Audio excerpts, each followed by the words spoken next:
Good evening to all of you. Good evening to each and every person. Please let me know that voice is clear. Voice is clear, video is clear. Good evening Om, Aman, Priya, Daud, Soham, Anjali, Awaz. Good evening to all of you.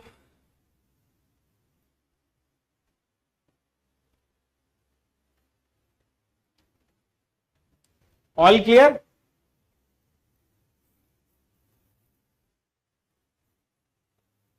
मैं बहुत बढ़िया हूं भाई.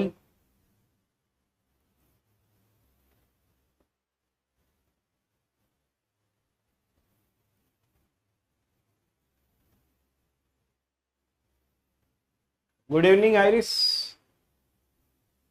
Good evening Mrigang. Nezuko Kamado. Good evening Rohit. Good evening Surgam, Sangam, Sargam, Alok. Good evening. Good evening Rupali. Good evening Bharat. Good evening. Good evening भाई. Good evening Ayush. Good evening Mandal. Good evening Gautam. Good evening Nehanand. Good evening Kailash. Good evening Tejpal Singh. Good evening. Good evening to all of you. Very good evening. Very very very good evening. हाँ भाई Abhishek Gautam. Good evening to all of you. Good evening Goldie भाई. आज बहुत smart लग रहे हो. मैं रोज ही smart रहता हूँ ब्रो.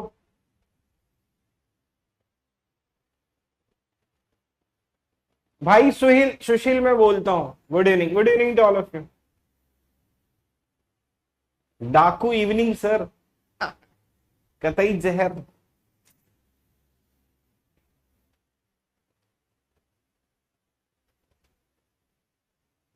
चालू करें. चलो आज पढ़ते हैं कुछ और फंक्शंस के बारे में. ठीक है.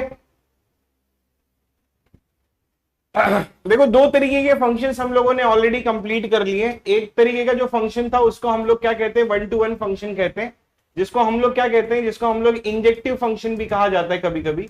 एक दूसरा वाला फंक्शन जो हम लोगों ने कंप्लीट किया जिसको हम लोग ऑन्टो फंक्शंस भी कहते हैं.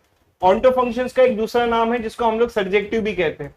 ऑन्टो फंक्शन में सबसे ज्यादा इंपॉर्टेंट ये था, वो बेसिकली ये कैलकुलेट करना था कि total number of onto functions कितना होता है, और उसके हिसाब से फिर मैंने आपको स्टर्लिंग नंबर निकाल के दिया था.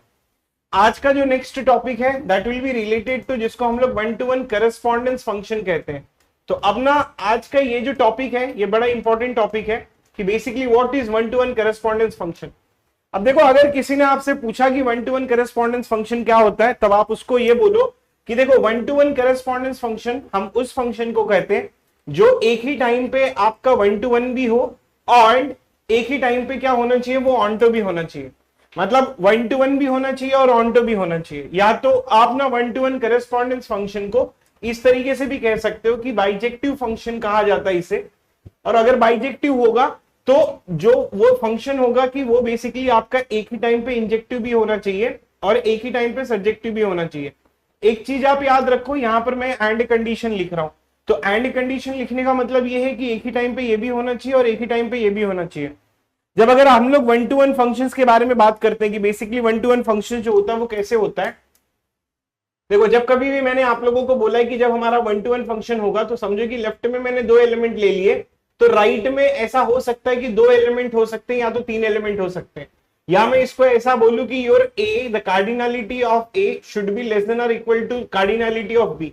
और जब कभी भी मैंने ऑन्टो फंक्शंस के बारे में बात किया है कि ऑन्टो फंक्शन जो होना चाहिए, अब अगर ये ज्यादा भी हो सकता है ये कम भी हो सकता है, मतलब इसने इसको पॉइंट किया, इसने इसको पॉइंट किया और इसने इसको पॉइंट किया, तब मैं ये बोलूंगा कि cardinality of A should be greater than और equal to cardinality of B. तो अकॉर्डिंग टू द मैथमेटिक्स हमारा क्या कहता है, आपने ये समझने की कोशिश करो कि मैथमेटिक्स कहता है कि इंजेक्टिव फंक्शन हमारा कब कंप्लीट होगा, जब cardinality of A must be less than और equal to cardinality of B. Surjective function क्या कहता है कि the cardinality of A must be greater than और equal to cardinality of B. अच्छा मैथमेटिक्स में अगर ये दोनों चीजें एक ही टाइम पे सेटिस्फाई करती है ना, तो ये क्या इंप्लाई करेगा मालूम है, ये इंप्लाई करेगा कि your a must be equals to b. तो आप ये समझ जाओ कि जब कभी भी इंजेक्टिव फंक्शन होगा आपका, तो जब कभी भी आपका बाइजेक्टिव फंक्शन होगा, तो बाइजेक्टिव फंक्शन हमेशा हमको यही कहेगा कि वो 1 to 1 भी होना चाहिए और वो ऑनटो भी होना चाहिए। जब वो एक ही टाइम पे 1 to 1 हो रहा है और एक ही टाइम पे ऑनटो हो रहा है, तब वो क्या इंप्लाई करेगा, वो इंप्लाई करेगा कि A should be equals to B. इस चीज को हम लोग क्या कहते हैं, इस चीज को हम लोग 1 to 1 फंक्शन कहते हैं, 1 to 1 करेस्पॉन्डेंस फंक्शन कहते हैं। तो इसमें ना, ठीक है, इतना क्या कहते हैं ना कि इतना कंफ्यूज मत होना आप लोग कि 1 to 1 करेस्पॉन्डेंस फंक्शन जो है वो बेसिकली क्या होता है। 1 to 1 चीज अलग होती है, 1 to 1 करेस्पॉन्डेंस चीज अलग होती है। दोनों इक्वल होते हैं, दोनों इक्वल राकेश जोशी, दोनों इक्वल होने का मतलब ये होता है कि लेफ्ट में जितने एलिमेंट होंगे उतने ही एलिमेंट राइट में भी होंगे। अब जैसे मैं आप लोगों को ना कुछ डायग्राम रिप्रेजेंटेशंस करवा देता हूं, तो उससे आप लोगों को समझ में आ जाएगा कि 1 to 1 क्या होता है, ऑनटो क्या होता है और 1 to 1 करेस्पॉन्डेंस क्या होता है। अब जैसे एग्जाम्पल के लिए मैं अगर ये वाला डायग्राम ड्रॉ करूंगा, तो ये वाला जो डायग्राम है ये मैं बोल सकता हूं कि ये एक बेसिकली 1 to 1 है, ठीक है। अब मैं अगर क्या बोलूं कि ये ऑनटो है, नहीं, ये बिल्कुल ऑनटो नहीं है। ऑनटो इसलिए नहीं क्योंकि इसका राइट साइड फुल नहीं है, ठीक है।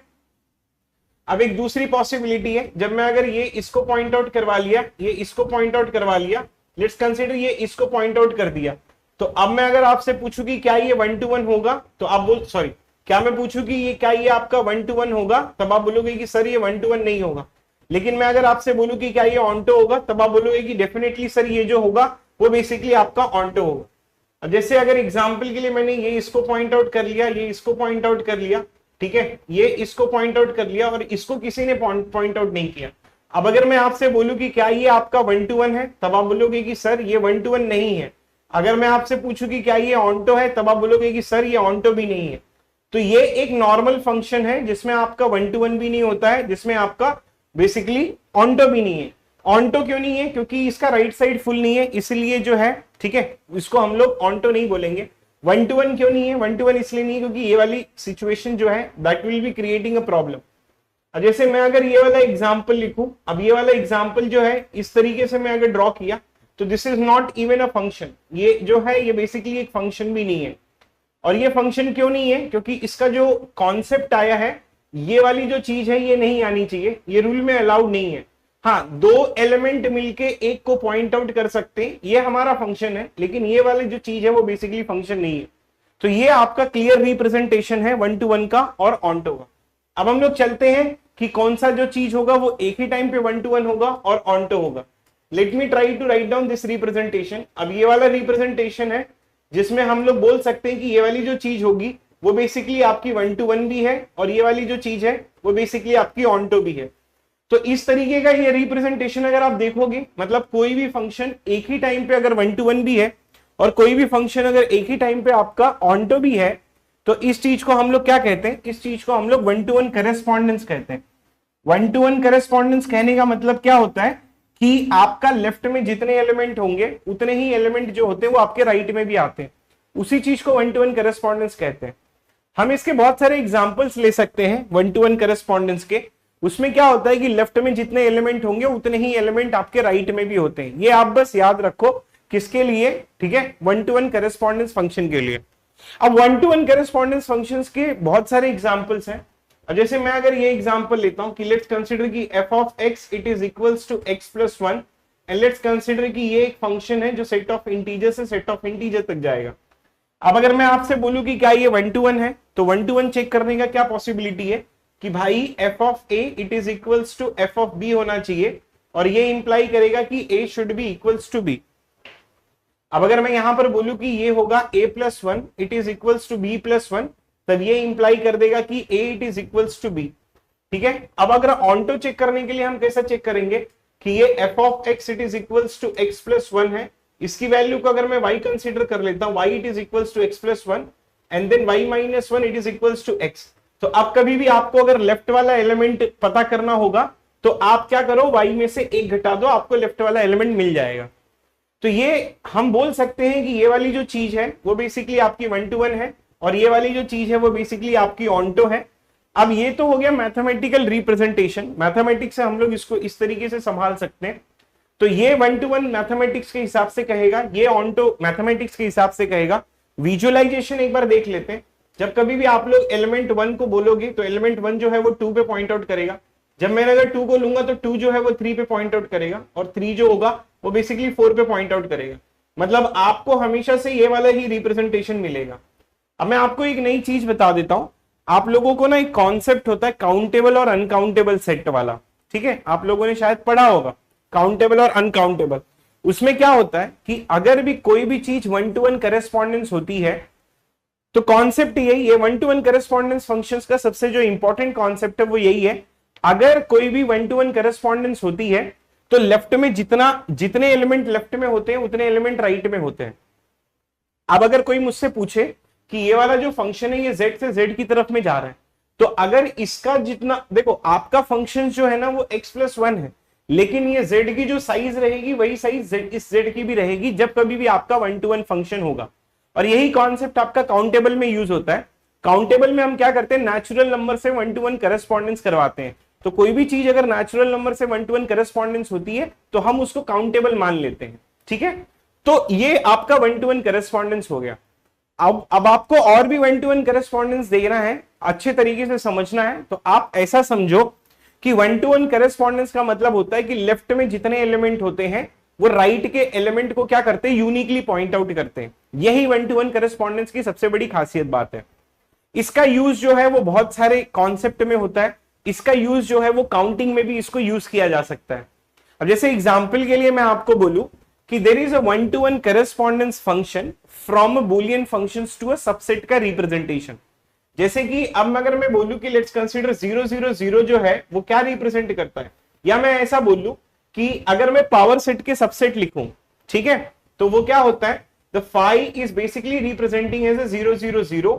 अब जैसे मेरे पास एक सेट है जिसमें मैंने एलिमेंट 1 2 और 3 लिख दिया है, तो 5 का मतलब क्या होता है, 5 का मतलब है, ठीक है, कि 5 का मतलब ये होता है कि 1 2 3 जो होता है उसमें से आपने कुछ भी सिलेक्ट नहीं किया।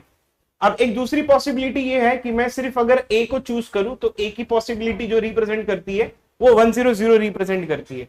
अब अगर मैं 2 को चूज करूं तो 2 की जो पॉसिबिलिटी है वो बेसिकली 0 1 0 रिप्रेजेंट करती है।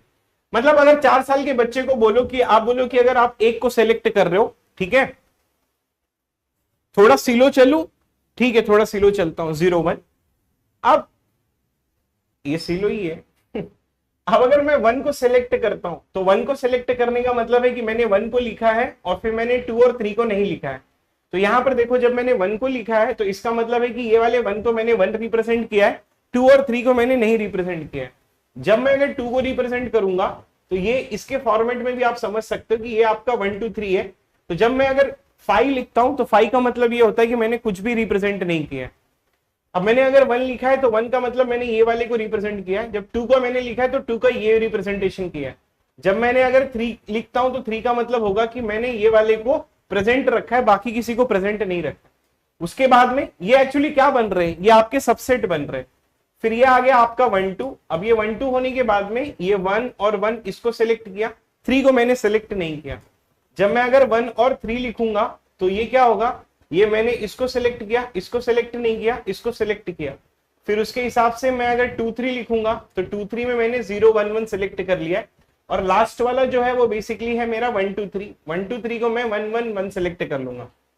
तो एक्चुअली काउंटिंग में इसका यूज कैसे होता है, काउंटिंग में हम क्या करते हैं, हम ना लेफ्ट वाला एक सेट होता है, लेट्स कंसीडर कि ये x से y है।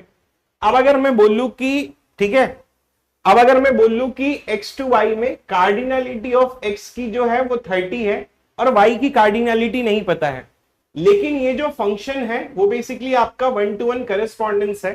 तो अगर ये 1 to 1 करेस्पॉन्डेंस होगा तब हम लोग लिख सकते हैं कि cardinality of x it is equals to cardinality of y and then it will become 30। मतलब लेफ्ट में जितने एलिमेंट होंगे उतने ही एलिमेंट राइट में होंगे। ये कौन बताएगा, ये आपको बताएगा 1 to 1 फंक्शन।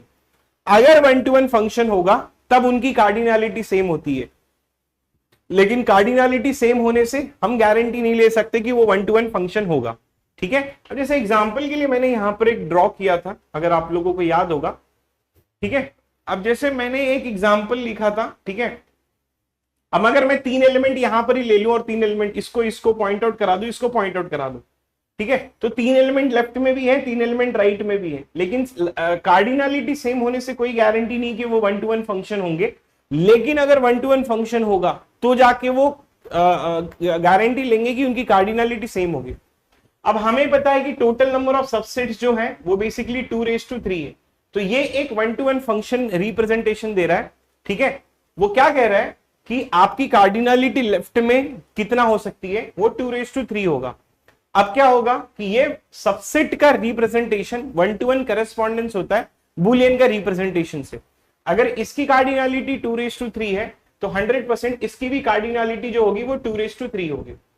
अब अगर मैं एक चीज और ये बोलता हूं, लेट्स कंसीडर कि मैंने अगर 0 को फॉल्स से कंसीडर किया है और 1 को मैंने अगर ट्रू से कंसीडर किया है, तो ये भी 1 to 1 करेस्पॉन्डेंस फंक्शन होगा। इसको मैं रिप्रेजेंट कर सकता हूं फॉल्स फॉल्स फॉल्स से, ठीक है, इसको मैं रिप्रेजेंट कर सकता हूं ट्रू फॉल्स फॉल्स से, इसको मैं रिप्रेजेंट कर सकता हूं फॉल्स ट्रू एंड फॉल्स से, फिर लास्ट वाले को मैं रिप्रेजेंटेशन करूंगा ट्रू ट्रू एंड ट्रू से। तो यहां पर जो है वो ट्रांजिटिव रूल आ गया आपका। अगर ये इसके 1 to 1 करेस्पॉन्डेंस है और ये भी इसके 1 to 1 करेस्पॉन्डेंस है, तो ये वाला भी इसके 1 to 1 करेस्पॉन्डेंस होगा।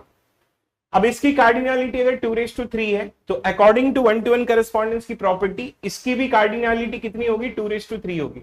ठीक उसी तरीके से इसकी भी जो कार्डिनलिटी आएगी वो भी 2⁻³ होगी। इसीलिए जब हम लोग कहते हैं ना कि जब हम लोग ट्रुथ टेबल बनाते हैं तो ट्रुथ टेबल में जब हमारे पास 3 वेरिएबल आते हैं तो उन 3 वेरिएबल में हम लोग क्या करते हैं, हम लोग जो है ना वो 8, आपने देखा होगा कि कॉलम ड्रॉ करते हैं, सॉरी 8 रोज ड्रॉ करते हैं हम लोगों ने। वो 8 रोज ड्रॉ करने का रीजन ही यही होता है कि पहली रोज ये होगी, दूसरी ये होगी, तीसरी होगी, इस तरीके से we can try to find it out. ठीक है, तो ये 1 to 1 करेस्पॉन्डेंस इसके होता है, ये 1 to 1 करेस्पॉन्डेंस इसके होता है। अब ये था कॉन्सेप्ट आपका 1 to 1 करेस्पॉन्डेंस का।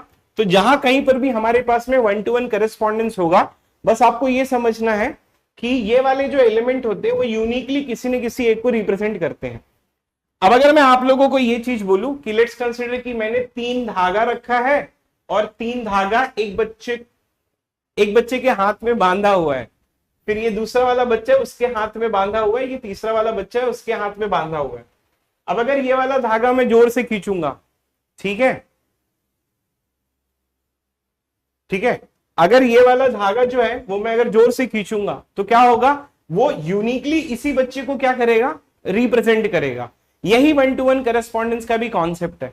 अगर किसी भी चीज को आप यूनिकली, मतलब आप ये समझो कि लेफ्ट में जितने एलिमेंट होते हैं उनसे धागा बंधा होता है राइट के, ठीक है, राइट के एलिमेंट के।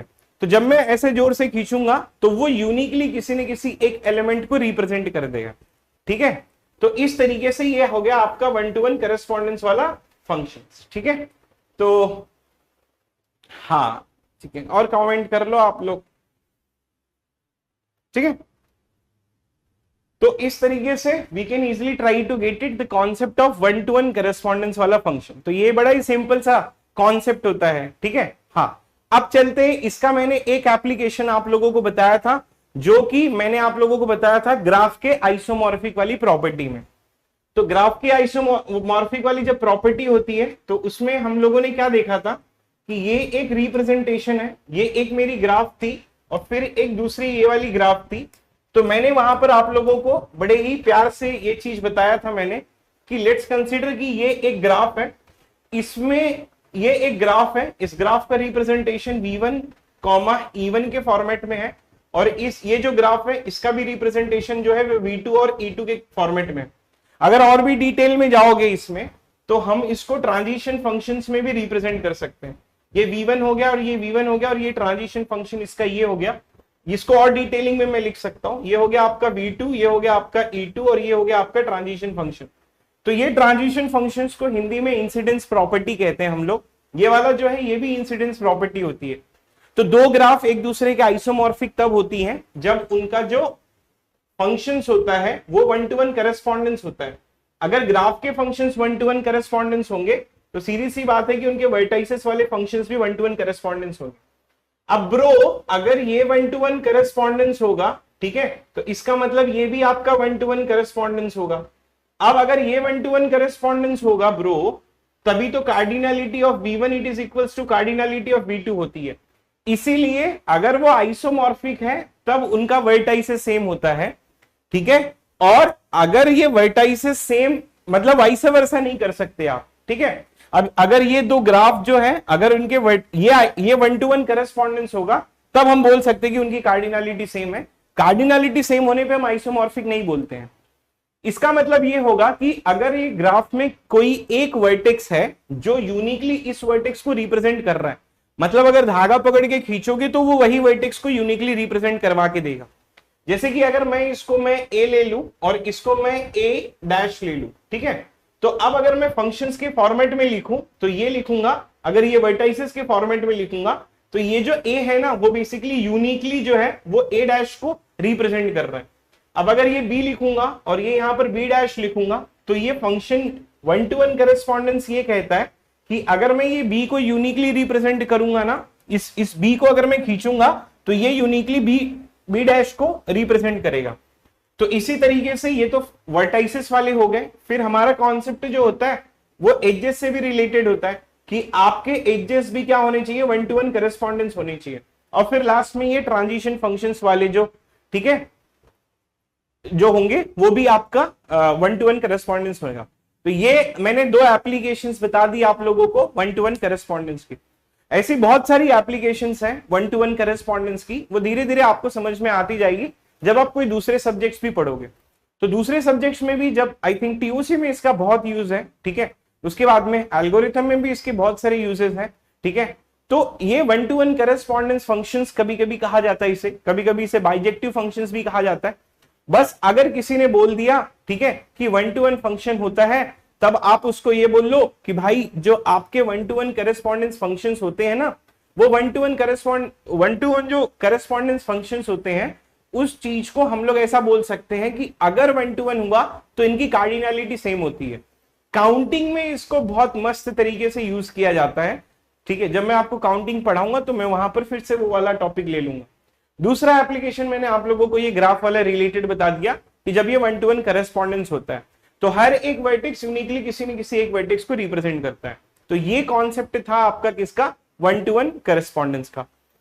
अब मैं आगे चलता हूं और इसके ऊपर हम लोग बात करते हैं कि 1-to-1 करस्पॉन्डेंस जो होता है बेसिकली उसको हम लोग और कितने फॉर्मेट में लिख सकते हैं।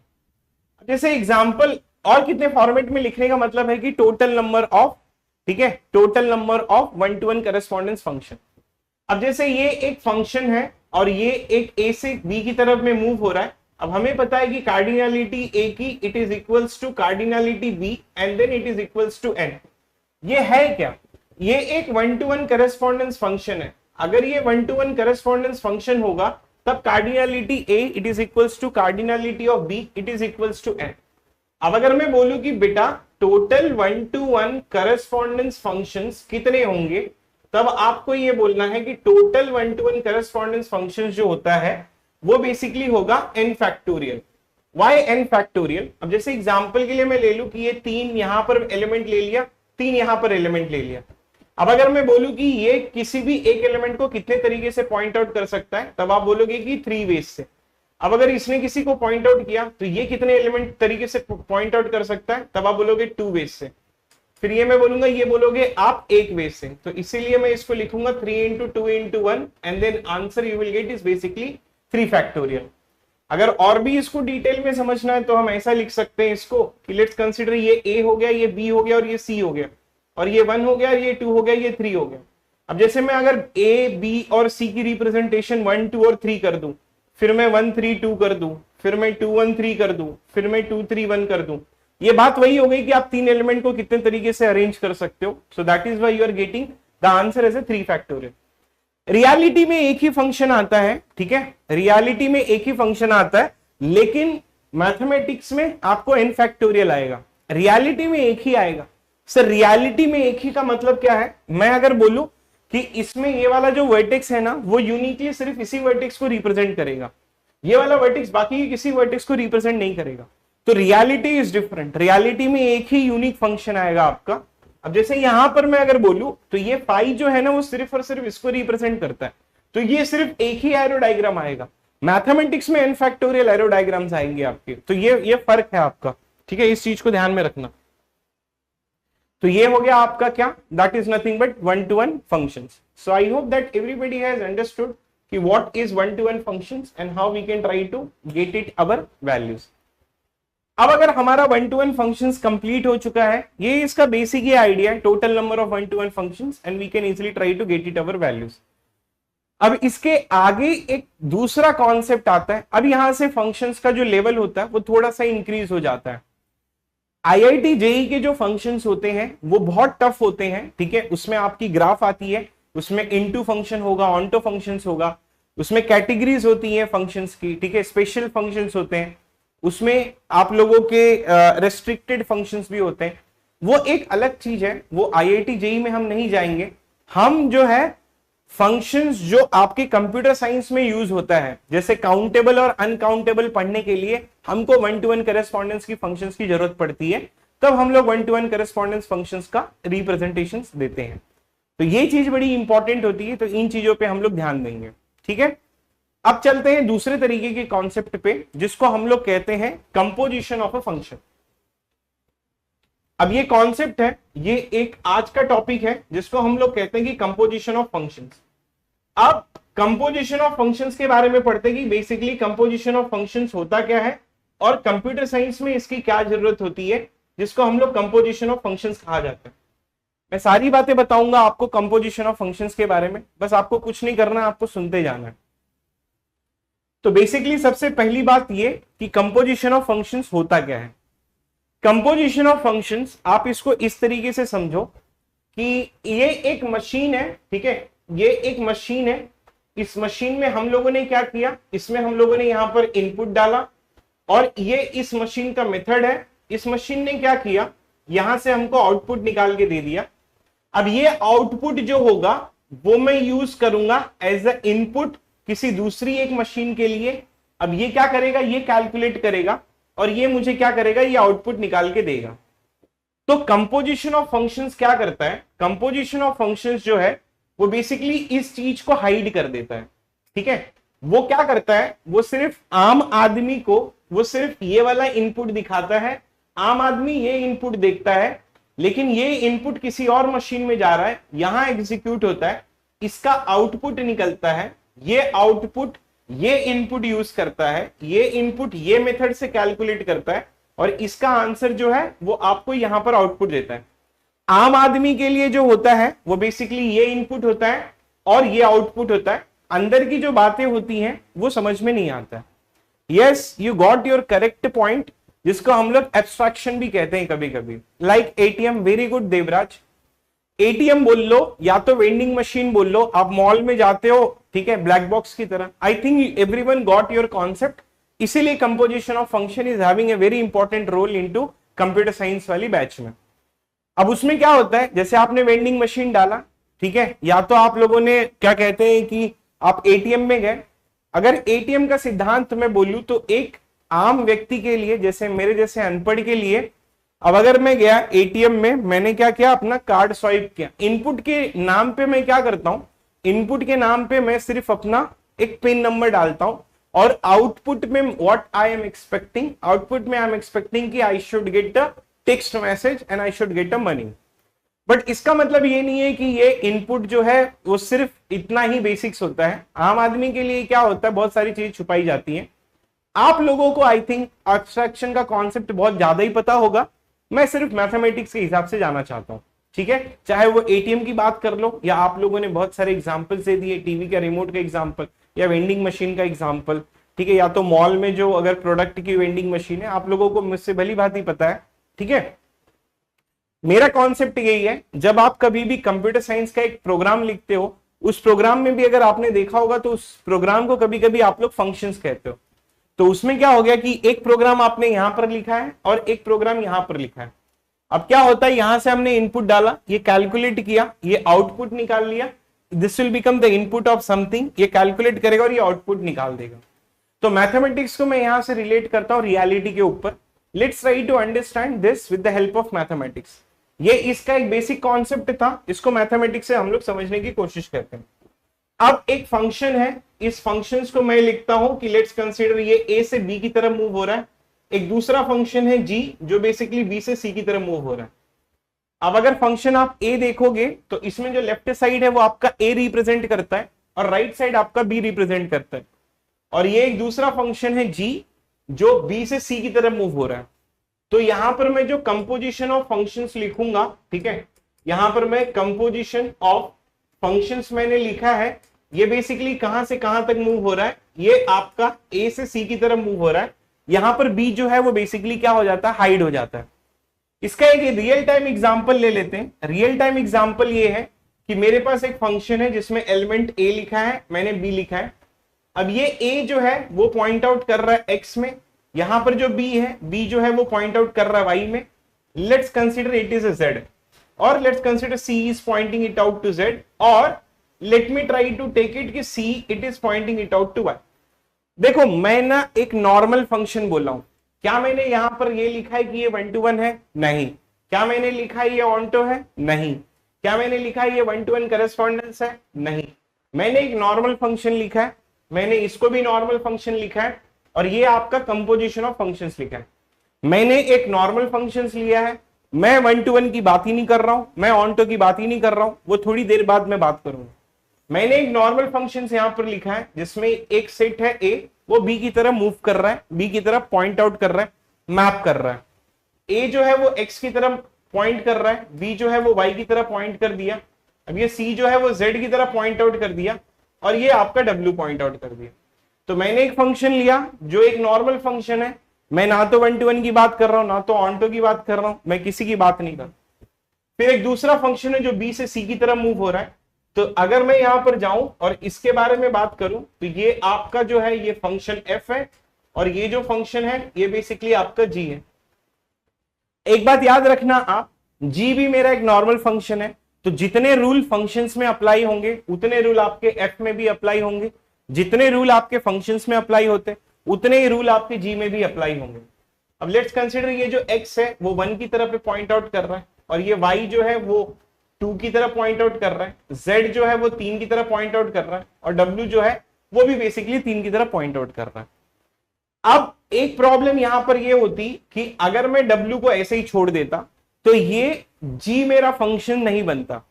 g मेरा फंक्शन क्यों नहीं बनता? g मेरा फंक्शन इसलिए नहीं बनता क्योंकि w g के हिसाब से, आप f के बारे में भूल जाओ, आप सिर्फ g के बारे में देखो। समझो कि मैं अगर यहां पर ये f के बारे में भूल जाऊं और फिर मैं अगर g के बारे में देखूं और मैं आपसे पूछूं कि क्या भाई ये g जो है वो फंक्शन है, तब आप बोलोगे कि नहीं फंक्शन है। क्यों फंक्शन नहीं है? क्योंकि सर w की पॉइंटिंग नहीं हुई है, और w कहां पर है? लेफ्ट में है, राइट में है? लेफ्ट में है। तो लेफ्ट में क्या होता है? जरूरी होता है ना पॉइंट आउट करवाना, तो इसीलिए ये हमेशा क्या होगा, पॉइंट आउट करेगा ही करेगा। तो अब मैं यहाँ पर w जो है वो बेसिकली 3 के ऊपर जब पॉइंट आउट करवा दूंगा, ठीक है, तो ये मेरा एक फंक्शन होगा। हाँ, यहाँ पर 4 जो है वो राइट साइड में है, तो इसको मैं क्या कर सकता हूं, इसको मैं ऐसे ही रख सकता हूं, that is not an issue, that is not a problem. अब पहले f के बारे में बात करते हैं, तो मैं ऐसा लिखूंगा कि f ऑफ a की वैल्यू जो होगी that it will become g। अब मैं अगर f ऑफ b की वैल्यू बात करूंगा तो वो होगा y, और फिर मैं अगर f ऑफ c की वैल्यू बात करूंगा तो दैट विल बी z। ये हो गया मेरा नॉर्मल वाला फंक्शंस। अब मैं जाता हूं g के बारे में बात करता हूं, तो ये हो गया मेरा g of x and then answer I will be getting as 1। ये मेरा हो गया g of y and then answer I will be getting as 2। और मेरा g ऑफ z जो होगा वो हो गया 3, और g ऑफ w जो हो गया वो हो गया 3। अब चलते हैं और बात करते हैं। अब अगर मैं ये x के अंदर झांक के देखता हूं तो ये जो x की वैल्यू है, ये x की वैल्यू है f ऑफ a। अब ये x की वैल्यू को मैं ऐसा लिख सकता हूं, ये x की जगह पर मैं क्या लिख सकता हूं, f ऑफ a लिख सकता हूं। तो ये हो गया g of f of a and then the answer you will get as a 1। अब ये y है, y की वैल्यू जो है वो क्या लिख सकता हूं, ये g हो गया, और ये y, इस y की वैल्यू को मैं यहां से लिख सकता हूं that I will be getting as a f of b and then the answer I will be getting as a 2। ये z की वैल्यू में क्या लिख सकता हूं, g and then I will be writing f of c and then the answer I will be getting as a 3। अब ये w यहां पर नहीं है तो I will not be considering the w, यहां पर मैं c ही कंसीडर करूंगा। अब जब आप देखोगे तो आपका इनपुट क्या है, अब आपका इनपुट है a, आपका आउटपुट क्या है 1। तो अगर आपने देखा तो ये वाली चीज जो है वो बेसिकली हाइड हो चुकी है यहाँ पर कंप्लीटली। अब हमारे पास इनपुट क्या है, हमारे पास इनपुट है a, आउटपुट क्या आ रहा है, 1 आ रहा है। तो अब हमारा इनपुट क्या है a और आउटपुट मेरा 1 आ रहा है। इनपुट क्या है b, आउटपुट मेरा 2 आ रहा है। इनपुट क्या है सी का इनपुट जो है वो basically I am getting as a 3। ये वाली जो चीज हो गई है वो कंप्लीटली आपकी क्या हो गई है, वो लेफ्ट आउट हो चुकी है। तो इसी चीज को कंपोजिशन ऑफ फंक्शंस कहते हैं। अब चलते हैं इसके नोटेशंस के ऊपर। इसका नोटेशन जितना हमको ये समझना इंपॉर्टेंट है उतना ही हमको नोटेशंस भी समझना बहुत इंपॉर्टेंट है। तो let's talk about the notations कि how we can try to find it out about the notation. जब अगर आप ये चीज देखोगे कि g of f of a it is equals to 1, तो ये हो गया आपका g और ये हो गया आपका f, और इसके बीच में आप कोई भी इनपुट डालते हो तो आपको आउटपुट मिलता है। इस चीज को दूसरे फॉर्मेट में हम ऐसा लिख सकते हैं, ठीक है, ऐसा लिखा जाता है इसको, ठीक है, ऐसे ऐसे लिखा जाता है, या कभी कभी इस चीज को हम लोग, ठीक है, इस चीज को हम लोग गॉफ के फॉर्मेट में भी लिखते हैं। अब ये हो गया आपका गॉफ का फॉर्मेट। गॉफ का फॉर्मेट को हम लोग कंपोजिशन ऑफ फंक्शंस कहते हैं। तो कभी कभी अगर आपको ये कंपोजिशन ऑफ फंक्शंस अगर आपको इंग्लिश में नहीं लिखना है, आपको अगर मैथमेटिक्स में लिखना है, तो आप इसको लिख सकते हो कि कंपोजिशन ऑफ फंक्शंस जो होता है वो बेसिकली मेरा गॉफ है। अब इसको पढ़ा कैसे जाता है, इसको आप हमेशा जो है वो राइट साइड से लेफ्ट साइड की तरफ पढ़ोगे। इसका मतलब क्या हुआ सर, इसका मतलब ये हुआ कि इसको पढ़ने के लिए हमें राइट साइड से लेफ्ट साइड की तरफ जाना पड़ेगा।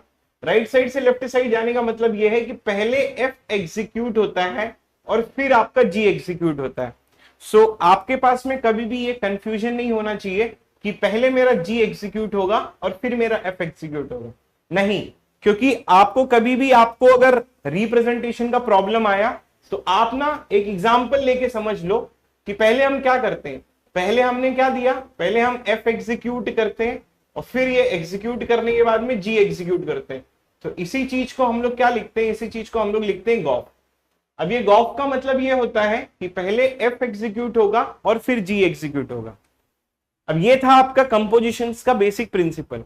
अब चलते हैं इसके कॉम्यूटेटिव प्रॉपर्टी के ऊपर, या फिर इसका रिप्रेजेंटेशन अगर आपको और भी अच्छे तरीके से देखना है तो इसका रिप्रेजेंटेशन कुछ इस तरीके से होता है कि ये एक फंक्शंस है, मतलब ये एक सेट है, फिर ये एक दूसरा सेट है बी और ये एक तीसरा सेट है सी। तो ये एक फंक्शन है जो यहां से यहां की तरफ मूव हो रहा है और ये एक फंक्शन है जो यहां से यहां की तरफ मूव हो रहा है। तो आपका जो कंपोजिशन ऑफ फंक्शन होगा वो डायरेक्टली यहां से यहां पे मूव होगा, जिसको हम लोग गॉफ कहते हैं। अब एक चीज आप हमेशा याद रखना, ठीक है, कि जब हमारे पास में एक फंक्शन होगा कि functions that it will move from A to B, और ये जी जो है वो बेसिकली बी से सी की तरफ मूव हो रहा है, तो आपका जो ये गॉफ है वो हम लोग लिखते हैं कि ए से सी की तरफ मूव हो रहा है। कंपोजिशन ऑफ फंक्शंस आपका तभी पॉसिबल होगा जब ये वाली चीज और ये वाली चीज आपकी कॉमन होगी। कहने का मतलब ये होगा कि अगर ये ए टू बी है, ठीक है, तो इसमें ये वाला बी और ये वाला बी अगर कॉमन होगा तो ही जो है वो आपका क्या कहते हैं कि आपका कंपोजिशन ऑफ फंक्शंस पॉसिबल होगा। Otherwise composition of functions it is not going to be possible. तो ये आपका एफ है, ये आपका जी है, और मैं फिर से बता देता हूं ये वाली चीज जो हो जाएगी वो आपकी गॉफ हो जाएगी। अब चलते हैं आपके डाउट के ऊपर, तो मैं डाउट भी ले लेता हूं। अब जैसे एग्जांपल के लिए मैं एक फंक्शन लेता हूं, एक फंक्शन है जो z से z की तरफ मूव हो रहा है, एक दूसरा फंक्शन है जो z से z की तरफ मूव हो रहा है। लेट्स कंसीडर कि अगर मैं f of x it is equals to 2x plus 3 लिख देता हूं और g ऑफ x जो है वो बेसिकली मैं अगर x स्क्वायर लिख देता हूं, तो कभी कभी हमें ये डाउट होता है कि गॉफ जो है that is equals to fog. अब अगर मैं यहां पर गॉफ लिखता हूं तो गॉफ का मतलब इसका रिप्रेजेंटेशन इस तरीके से होता है। तो ये मतलब सबसे पहले हमें f ऑफ x लिखना होगा। तो f ऑफ x की वैल्यू क्या है, that I will be getting 2x plus 3। ये हो गया आपका 2x प्लस 3।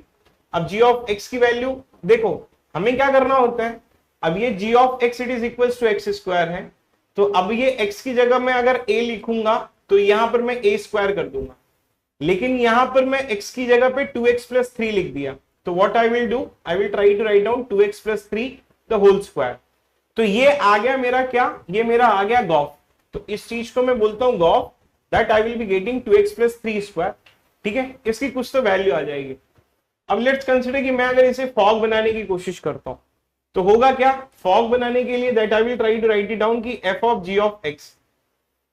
अब g ऑफ x क्या है मेरा, that I will be writing g of x is basically x square. अब अगर मैं f ऑफ x स्क्वायर लिखता हूं तो what I will be getting, अगर मैंने यहां पर x लिखा है तो ये भी मेरा x होगा। तो answer I will be getting is basically 2 of x square and then I will be getting as a 3। तो क्या मैं बोल सकता हूं कि आपका gof it is equals to fog? No, gof is never equals to fog. तो composition of functions जो होता है that is not commutative in nature. तो आप अगर सोचते हो कि गॉफ और फॉग एक ही चीज है, गॉफ और फॉग एक ही चीज नहीं है। सर मुझे थोड़ा सा डाउट हो रहा है, मुझे पता है आपका डाउट कहां पर है, आपका डाउट जो है पढ़ने पे। तो आप इसे याद रखो, आप राइट से लेफ्ट की तरफ पढ़ते हो, इसमें पहले एफ एग्जीक्यूट हो रहा है फिर जी एग्जीक्यूट हो रहा है। इसमें अगर आप देखोगे तो पहले जी एग्जीक्यूट हो रहा है और फिर आपका एफ एग्जीक्यूट हो रहा है। तो ये कॉन्सेप्ट है किसका? आपका, that is nothing but related to your composition of functions. अब चलते हैं दूसरे किसी कॉन्सेप्ट के ऊपर। अगर हमारा दूसरा कोई कॉन्सेप्ट है, ठीक है, तो we can try to find it out. अब इसमें मैं वेराइटीज ऑफ क्वेश्चंस के ऊपर जाता हूं। अब मेरा वेराइटीज ऑफ क्वेश्चंस यहां पर ये है। अब जैसे मैं अगर ये पहला पॉइंट लेता हूं, और पहला पॉइंट क्या कहता है कि if F and G are 1-to-1 correspondence, ठीक है, then gof is correspondence, then gof is basically 1-to-1 correspondence. ये मेरा एक इक्वेशन है। अब इसमें ये क्या कहता है, let's try to use the concept of a inference rule. Inference rule क्या कहता है, आप ना कभी भी इसको ट्रू ले लो और फिर जाओ इसको चेक करो। तो हमें इंटेंशनली इसको ट्रू लेना पड़ता है। तो मैं एक फंक्शन ले रहा हूं, इस फंक्शन में मैंने क्या किया, मैं 1-to-1 बना रहा हूं। अब ये आपका 1-to-1 होगा, मतलब तीनों लेफ्ट होंगे तीनों राइट होगा, तीनों लेफ्ट होंगे और तीनों राइट होंगे। अब एक दूसरा फंक्शन बना रहा हूं जी, जो भी आपका भी 1-to-1 करस्पॉन्डेंस है। अब इसने इसके ऊपर पॉइंट आउट कर दिया, इसने इसके ऊपर पॉइंट आउट कर दिया, लेट्स कंसीडर ये इसने इसके ऊपर पॉइंट आउट कर दिया। तो क्या मैं बोल सकता हूं कि the gof will always be 1-to-1? Yes, gof will always be 1-to-1। तो कहने का मतलब है कि अगर ये जिस दिन भी ट्रू होगा, कि अगर एफ बी आपका ट्रू है, एफ बी 1-to-1 करस्पॉन्डेंस है, और जी भी अगर 1-to-1 करस्पॉन्डेंस है, then golf is also 1-to-1 correspondence and it will become your theorem। वो जब भी ट्रू होगा, ये भी आपका तभी तभी ट्रू होगा। ठीक उसी तरीके से मैं दो स्टेटमेंट और दे रहा हूं, आप लोग वो वेरीफाई कर लो। दूसरा वाला थ्योरम ये है कि if F and G are 1-to-1, normal 1-to-1 है, ठीक है, then can I say that your gof is 1-to-1, then can I say that your gof is basically 1-to-1, ठीक है। और तीसरा वाला स्टेटमेंट ये है कि if F and G are onto, ठीक है, then gof is onto, then gof is onto. सबसे पहले तो मुझे आप ये बताओ कि आपको कंपोजिशन ऑफ फंक्शन समझ में आ गया है, आपको कोई प्रॉब्लम नहीं है? अगर आपको कोई प्रॉब्लम नहीं है तब मैं जाता हूं और इसको डिस्कस करते हैं, ठीक है? Please let me no.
क्या वो थ्योरम फॉग पर भी अप्लाई होगा? अरे मैंने बोला ना, गॉफ और फॉग जो है ना, दैट आर नॉट सेम।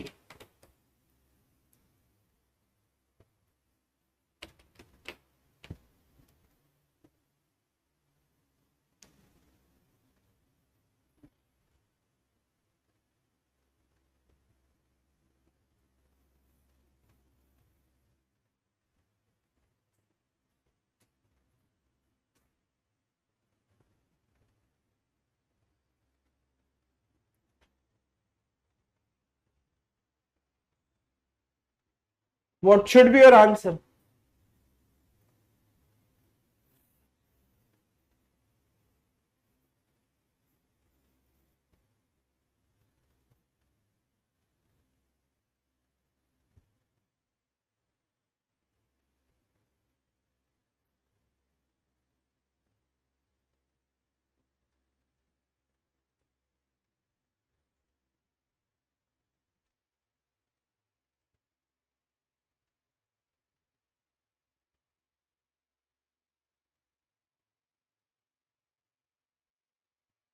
ठीक है, मुझे एक्चुअली आप लोगों का डाउट समझ में आ गया है, तो सबसे पहले मैं आप लोगों का डाउट डिस्कस कर लेता हूं।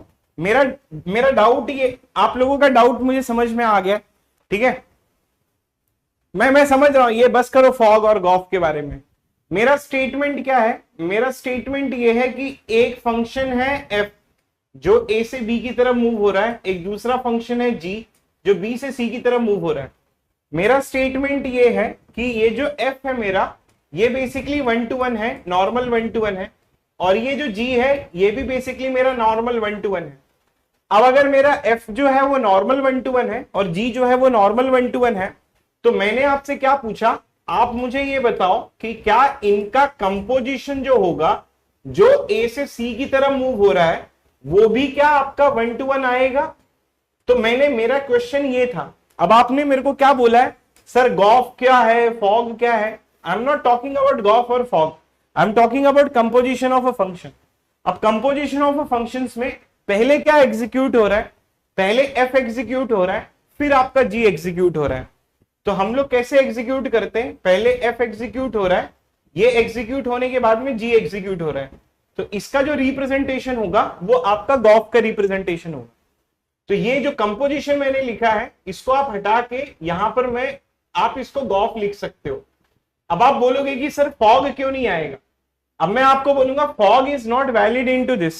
व्हाई?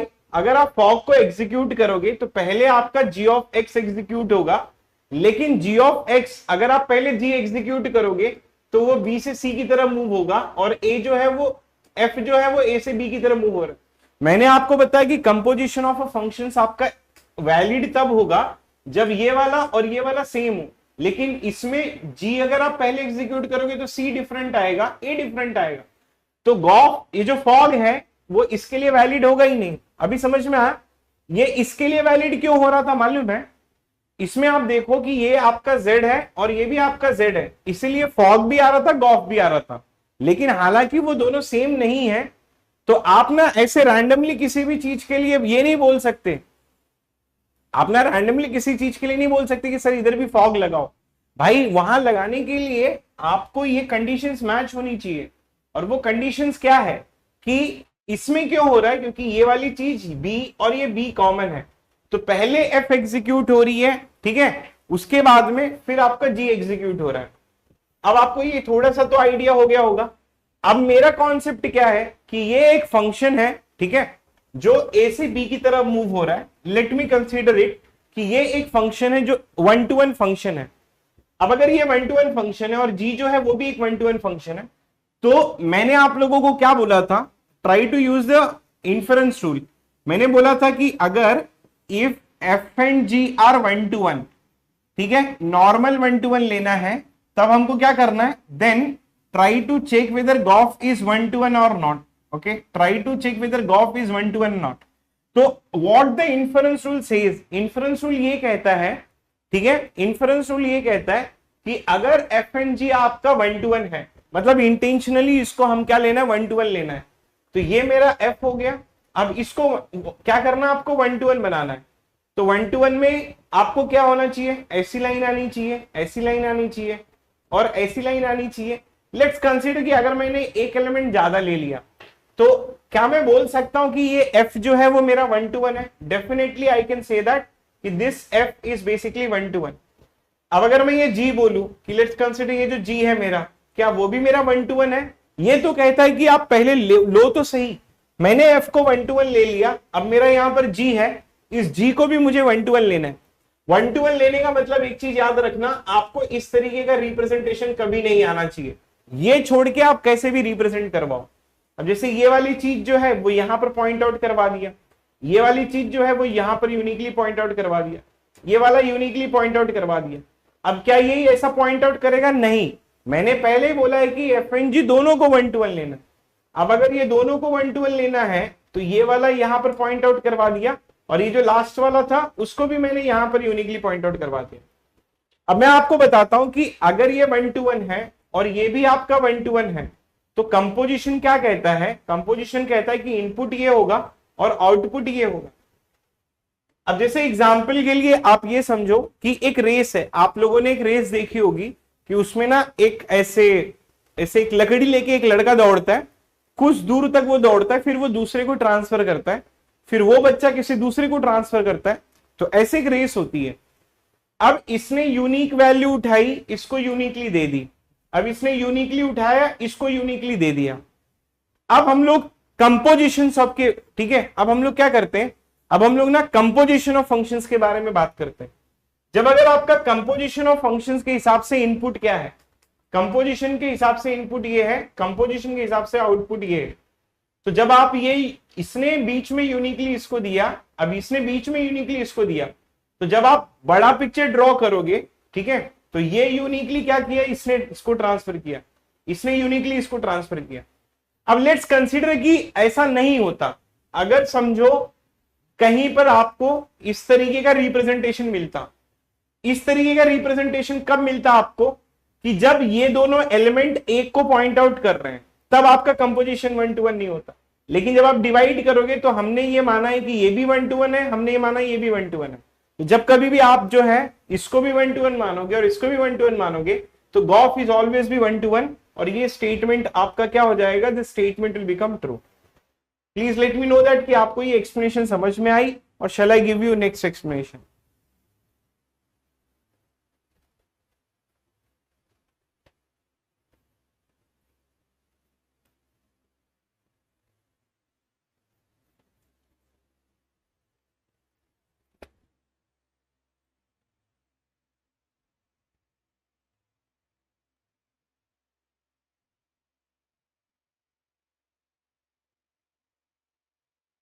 ठीक है, अगर नहीं आया समझ में तो I can take another example that will be related to that.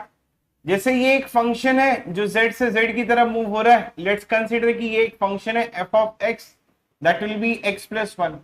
ये एक दूसरा फंक्शन है, let's consider that will be moving from z to z and g of x it is equals to x plus 2। अब जैसे अगर आप ये element देखोगे तो ये x प्लस 1 है और ये g ऑफ x है। अब ये मैं बोल सकता हूं कि ये भी आपका क्या है, ये बेसिकली 1 to 1 है, ये भी मैं बोल सकता हूं कि ये भी आपका 1 to 1 है। जैसे अगर आप इसमें एलिमेंट रखोगे 1, तो 1 किसके ऊपर पॉइंट आउट करेगा, 2 के ऊपर पॉइंट आउट करेगा। फिर अगर आप यहाँ पर 2 रखोगे तो 2 जो है वो 3 के ऊपर पॉइंट आउट करेगा, 3 जो है वो बेसिकली इसके ऊपर पॉइंट आउट करेगा 4 के ऊपर। तो ये क्या हो गया, ये आपका एफ ऑफ एक्स हो गया। अगर जी ऑफ एक्स में इसमें एक ऐड हो रहा है, इसमें 2 ऐड हो रहा है, तो ये 2 किसके ऊपर पॉइंट आउट करेगा, 4 के ऊपर। ये 3 किसके ऊपर पॉइंट आउट करेगा, 3 ये x प्लस 2 है, ये आपका क्या है, ये x प्लस 2 है, ये आपका x प्लस 1 है। तो 2 जो है 4 के ऊपर, 3 जो है वो 5 के ऊपर, 4 जो है वो 6 के ऊपर। अब अगर मैं इनपुट में जाऊं, लेट्स कंसीडर इसको, अगर मैं गॉफ के लिए चेक करूं तो गॉफ क्या कहेगा, पहले आप भाई एफ ऑफ एक्स एग्जीक्यूट कर लो। अब ये एफ ऑफ एक्स क्या है मेरा, x प्लस 1 है, तो आपने ये x प्लस 1 एग्जीक्यूट कर लिया। अब ये g ऑफ x क्या है, ये x प्लस 2 है, कहने का मतलब है ये x plus 1 plus x 2 and then you will get x plus 3। तो आपका जो गॉफ वाला फंक्शन है वो x प्लस 3 आया, कहने का मतलब है कि ये जो 1 जो है वो डायरेक्टली 4 के ऊपर पॉइंट आउट कर रहा है, ये जो 2 है वो बेसिकली 5 के ऊपर पॉइंट आउट कर रहा है, अब ये जो 3 है वो बेसिकली 6 के ऊपर पॉइंट आउट कर रहा है। तो अगर ये 1 to 1 होगा, ये भी 1 to 1 होगा, तो ये भी 1 to 1 होगा।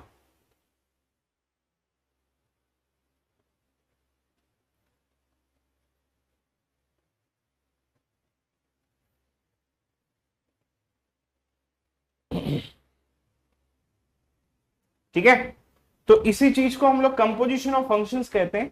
और कंपोजिशन ऑफ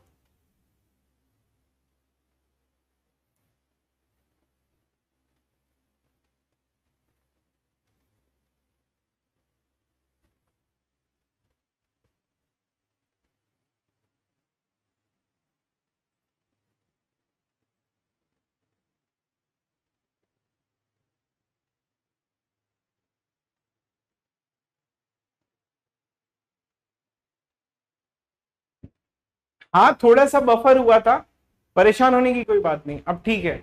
इतना मत परेशान हुआ करो। अब लाइफ में अगर इतना परेशान हो जाओगे तो फिर आप गेट कैसे हैंडल करोगे? ठीक है, इतना परेशान होने की कोई बात नहीं है।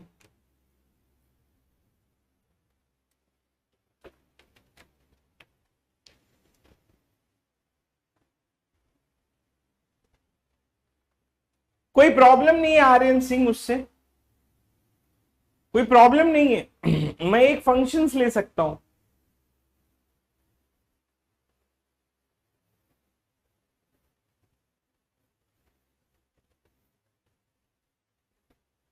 आउटपुट तो मेरा कुछ भी आ सकता है ना दोस्त, ठीक है। अभी भी नहीं क्लियर है तो बोलो, मैं और भी डिटेल में इसको समझा दूं।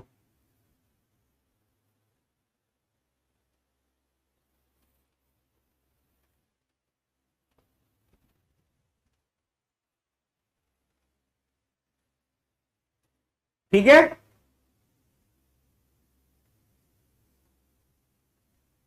मतलब इसके हिसाब से ये वाला आएगा, that it will not come.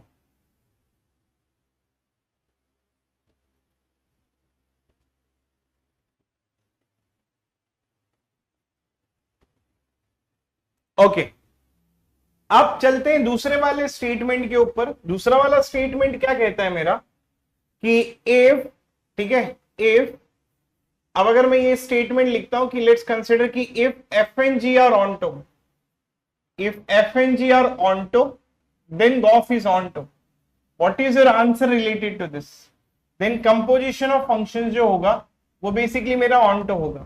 If f and g are onto, then goff is onto. What should be your answer that will be related to this?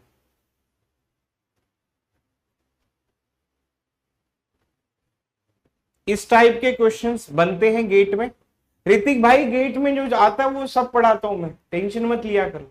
अभी मैं क्वेश्चन लिखूंगा ना, चिल्लाना शुरू कर दोगे, तो पहले थोड़ा मैं माहौल बना लेता हूं फिर बता देता हूं। समटाइम्स क्या मतलब होता है भाई, अगर जो लोग मुझे फॉल्स बोल रहे हैं वो अपनी किताबों में ये भी लिख लें कि वो फॉल्स क्यों है। मतलब you have to come up with one example कि आप उसे जो है वो फॉल्स क्यों बता रहे हो।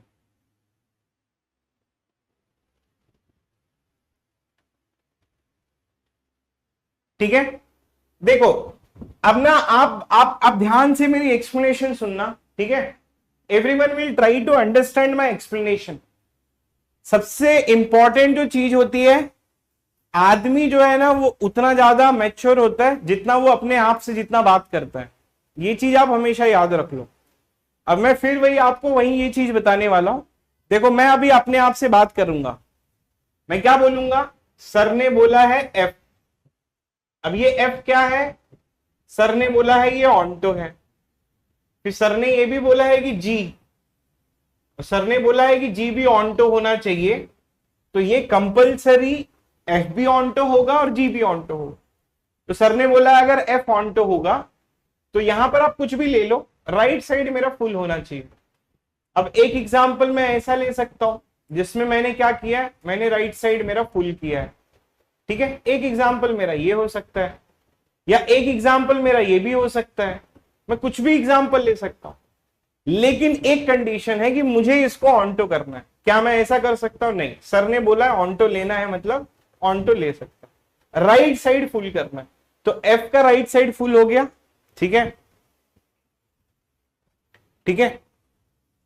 अब क्या हो गया, एफ जो है वो बेसिकली मेरा ऑन्टो है, तो मैं तो एफ को तो ऑन्टो ले लिया। अब ये चीज हो गया हाश, अब मेरे दिल को तसल्ली मिल गया। अब ये कहते हैं कि जी को भी ऑन्टो लेना है। अब अगर जी भी ऑन्टो है तो ये तो आपका एफ था बेसिकली, ठीक है। अब मुझे क्या करना है, मुझे जी भी ऑन्टो लेना है। तो सर एक और दिक्कत है, मतलब जी अगर ऑन्टो होगा तो जी का राइट साइड भी फुल होना चाहिए। अब जी का अगर राइट साइड फुल होगा, समझो मैंने ये इसको पॉइंट आउट करवा दिया, ये इसको पॉइंट आउट करवा दिया, ये इसको पॉइंट आउट करवा दिया, तो जी के हिसाब से तो सर ये ऑन्टो हो गया। सर मैं ऐसा ले सकता हूं? नहीं भाई, मैंने बोला एफ भी ऑन्टो ले लो, जी भी ऑन्टो ले लो। तो एफ का भी ऑन्टो राइट साइड फुल होना चाहिए, जी का भी राइट साइड फुल होना चाहिए। अब आप देखो कंपोजिशन के हिसाब से, यहां पर ये नहीं आएगा। कंपोजिशन के हिसाब से, कंपोजिशन के हिसाब से इनपुट ये हो गया और आउटपुट ये हो गया। तो अब ये देखो, ये इनपुट पॉइंट आउट कर दिया इसके ऊपर, ये वाला इनपुट पॉइंट आउट कर रहा है इसके ऊपर, ये वाला पॉइंट आउट कर रहा है इसके ऊपर, और ये वाला पॉइंट आउट घूम के वापस से इसके कर रहा है। तो भाई अगर इसका एफ का राइट साइड फुल है और जी का भी राइट साइड फुल है, तो टोटल तो राइट साइड फुल ही होगा ना। That is why this statement will become true.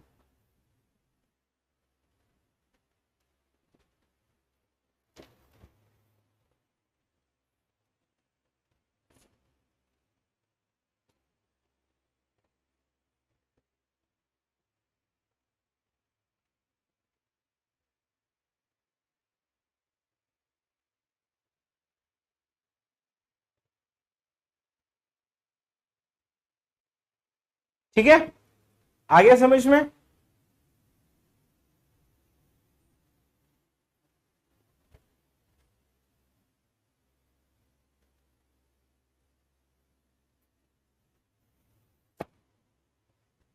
ठीक है, तो इस तरीके से we can easily try to get it.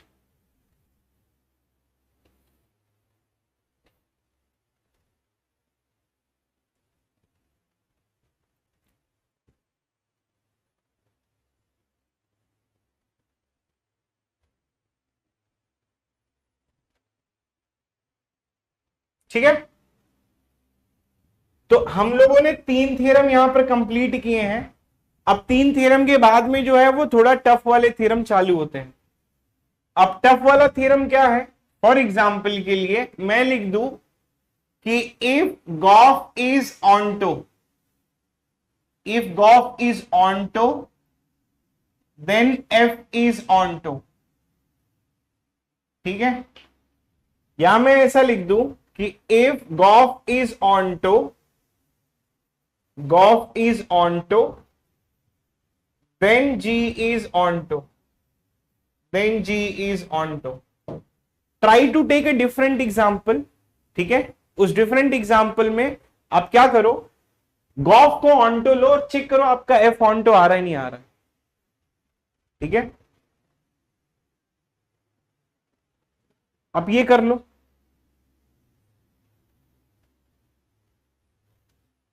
Statement मैंने चेंज कर दिया।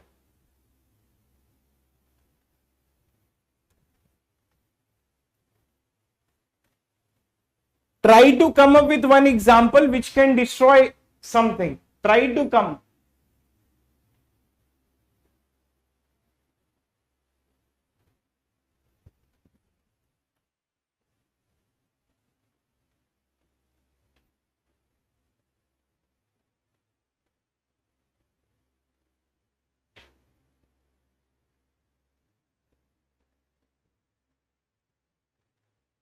लास्ट वाले का सेम एग्जांपल ले लो,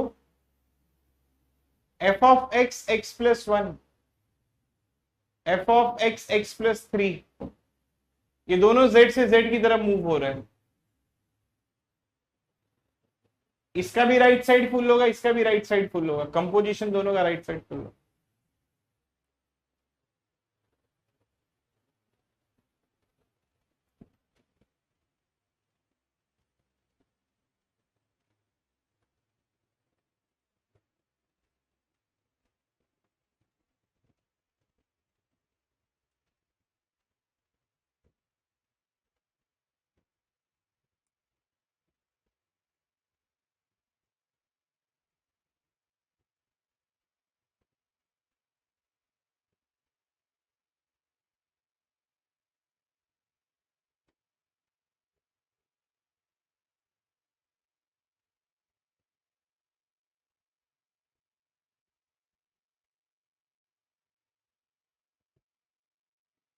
ये एग्जाम्पल देखो, इसमें क्या कहता है, ठीक है, ये क्या कहता है, गॉफ ऑन्टो है।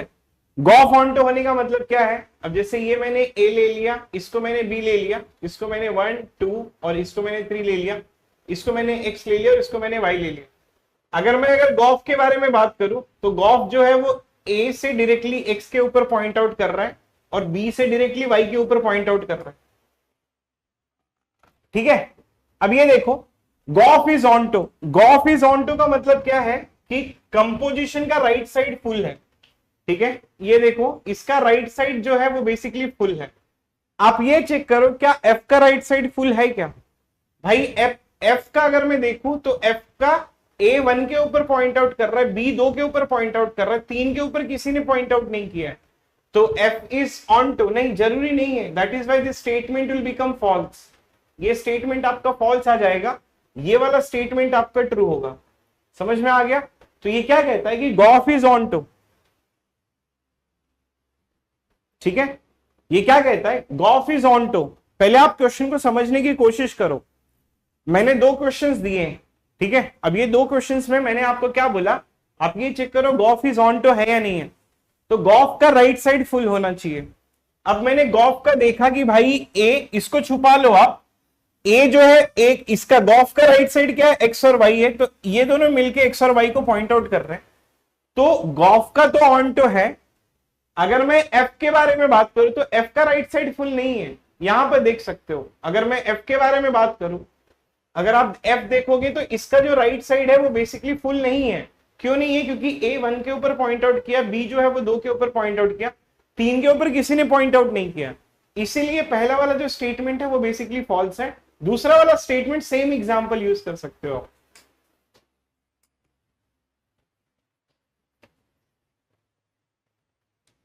समझ में आया?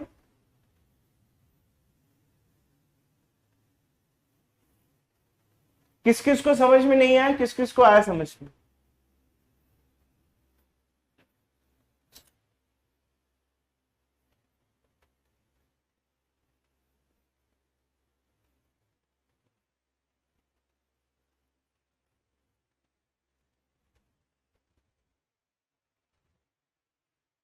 आ रहा हूं, डॉट रीड। अभी अभी मतलब थोड़ा सा अपना स्टेटमेंट मत दो, थोड़ा सा रुक जाओ। आ गया समझ में?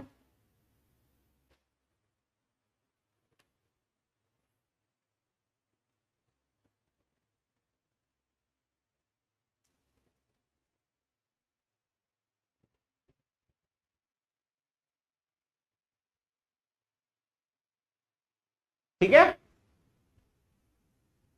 हाँ बता रहा हूं, जी ऑन्टो के लिए उत्कर्ष सेम एग्जांपल ले सकते हैं।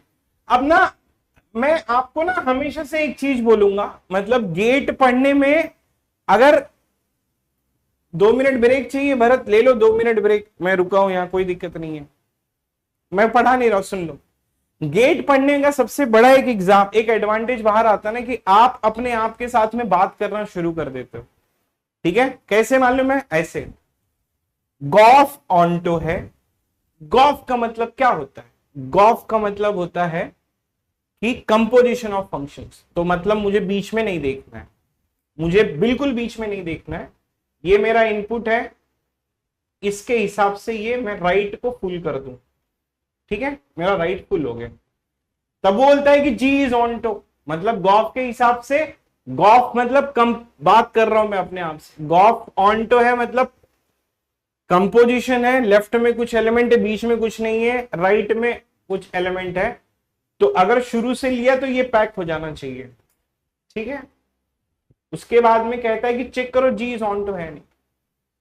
अब भाई अगर ये एफ होगा और ये जी होगा, अगर पूरा पूरा पैक है, पूरे का राइट साइड, अब पूरे के हिसाब से राइट साइड पैक है, तो जी के हिसाब से तो ऑलरेडी पैक है ही है ना।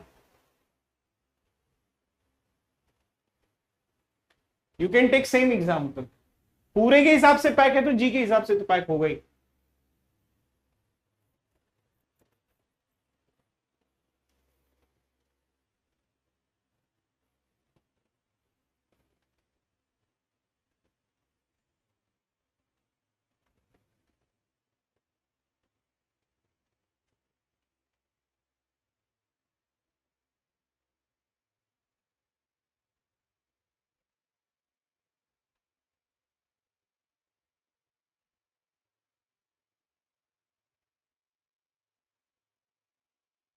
ठीक है,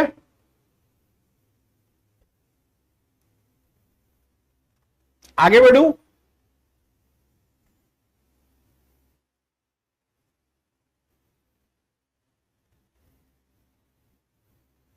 ठीक है, देखो इस टाइम मुझे पता है आप लोगों को क्या सोच रहा हूं। देवराज मैं ये सोच रहा हूं कि मेरे को एक चीज बतानी है, अभी मैं बताऊंगा तो कुछ बुद्धिजीवी लोग कहेंगे कि आगे बढ़ो, तो इसलिए मैं सोच रहा हूँ बताओ कि नहीं बताओ। देखो कैसा हो रहा है मालूम है आप लोगों को ना, अभी इस टाइम पे ऐसा हो रहा है कि एक सब्जेक्ट चालू हो गया है, दूसरा सब्जेक्ट चालू हो गया है और चीजें हाथ से निकल रही हैं। I know that most of your feeling, आप बहुत सारे बच्चे इस टाइम परेशान भी होंगे, मुझे पता है, I can feel your pain. ठीक है, there are some students who are literally sometimes they might be crying कि यार हमसे ये सारी चीजें जो है वो हाथ से निकलती जा रही हैं। ठीक है, मतलब एक सब्जेक्ट चालू हो रहा है तो एक सब्जेक्ट में जब ध्यान लगता है, फिर 2 घंटे के बाद दूसरे सब्जेक्ट चालू हो जाते हैं, तो दूसरा चालू हो जाता है, फिर अभी तीसरा सब्जेक्ट चालू हो गया है। मतलब एक की डीपीपी करने जाता हूं तो दूसरे सब्जेक्ट का ख्याल आता है, फिर दूसरे सब्जेक्ट का डीपीपी नहीं हो पाती है, फिर तब तक तीसरा सब्जेक्ट चालू हो गया, उसका डीपीपी नहीं हो रहा है, पीवाईक्यूज भी हो रहे हैं, पीवाईक्यूज भी बचे हुए हैं, रिवीजन भी हो रहा है। मुझे पता है ऐसे बहुत सारे बच्चे परेशान हैं। तो अगर ये चीज, ठीक है, अगर ये चीज आपके साथ में हो रहा है ना, तो आई वुड बी सजेस्टिंग कि अगर आपसे डीपीपी नहीं हो पा रहा है तो अभी फिलहाल के लिए मेरी बात सुनना, डीपीपी कुछ टाइम के लिए रोक दो, पीवाईक्यूज कुछ टाइम के लिए रोक दो, अभी सिर्फ फोकस करो सब्जेक्ट कंप्लीशन के ऊपर। लाइव जाओ, लाइव जाके, अब जैसे मैं पढ़ा रहा हूं, जितनी चीजें हैं आप बिना कुछ सोचे मैं जो पढ़ा रहा हूं उसको पढ़ते जाओ, उसको लिखते जाओ। ठीक है, फैकल्टी को सब पता होता है कि इस साल कैसा पेपर आने वाला है, फैकल्टी उसके अकॉर्डिंगली पढ़ाता है। ठीक है, फैकल्टी जो है ना उसके अकॉर्डिंगली पढ़ाता है। तो आप जाओ क्लास में बैठो, जितनी भी चीज, हाँ मैक्सिमम एफर्ट दो कि क्लास में सारी चीजें समझ में आ जाए। अब आपने वो नोट्स बना ली, या 2 घंटे का लेक्चर था, 2 घंटा लेक्चर देखा, नोट्स मिल गए, उसके बाद में आपने नोट्स बना लिया, ये सब्जेक्ट को रख दो। अभी दूसरा सब्जेक्ट जब चालू हो रहा है, एक ही दिन में 2-2 3 दिन पढ़ रहे हो, उसको भी पढ़ लो, उसको भी नोट्स बना लो, रख लो। आप अभी सब्जेक्ट कंप्लीशन के ऊपर ट्राई करो, अभी भी टाइम है हमारे पास, 3 से 4 महीने। वो जो लास्ट का, उसको मैं बेसिकली हनीमून पीरियड बोलता हूं। जब आपका ना ये अक्टूबर, नवंबर और दिसंबर, तो इसके यहां तक अगर आपका सब्जेक्ट कंप्लीट हो जाएगा ना, तब ये अक्टूबर, नवंबर, दिसंबर में, उस टाइम पे आप क्या कर सकते हो ना, ज्यादा प्रैक्टिस कर सकते हो।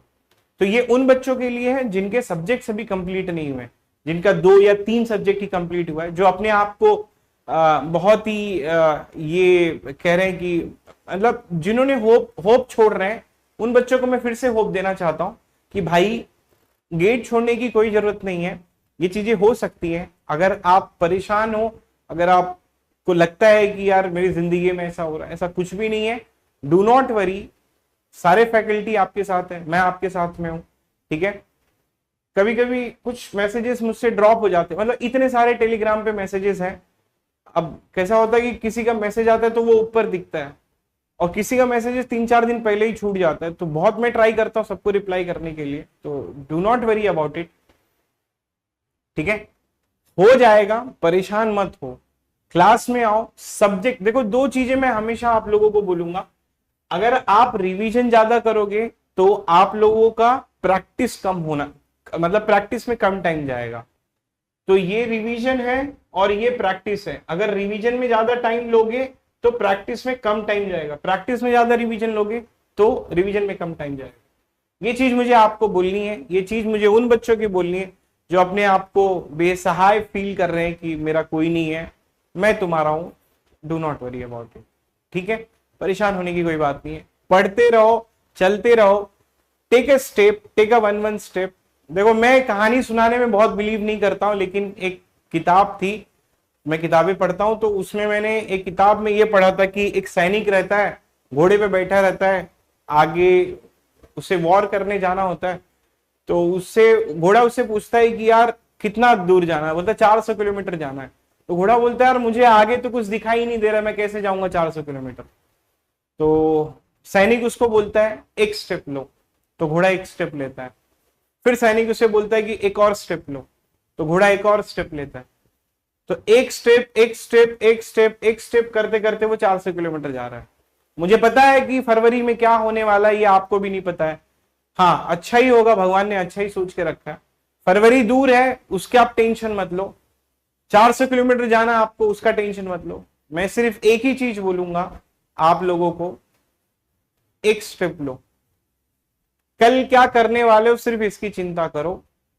आगे के 4 महीने का प्लानिंग अलग होती है। प्लानिंग तो सैनिक को भी है कि मुझे लड़ाई करना है, planning is a different thing. अभी अगर आपको कुछ नहीं दिख रहा है तो take one step, take one step, next step, take one step. मैं आप लोगों के सामने हूं, मैं आप लोगों के साथ में हूं, ट्रस्ट मी, मैं आपके साथ में एग्जाम तक और एग्जाम के बाद में भी आगे लाइफ तक मैं आपके साथ में अटैच रहूंगा।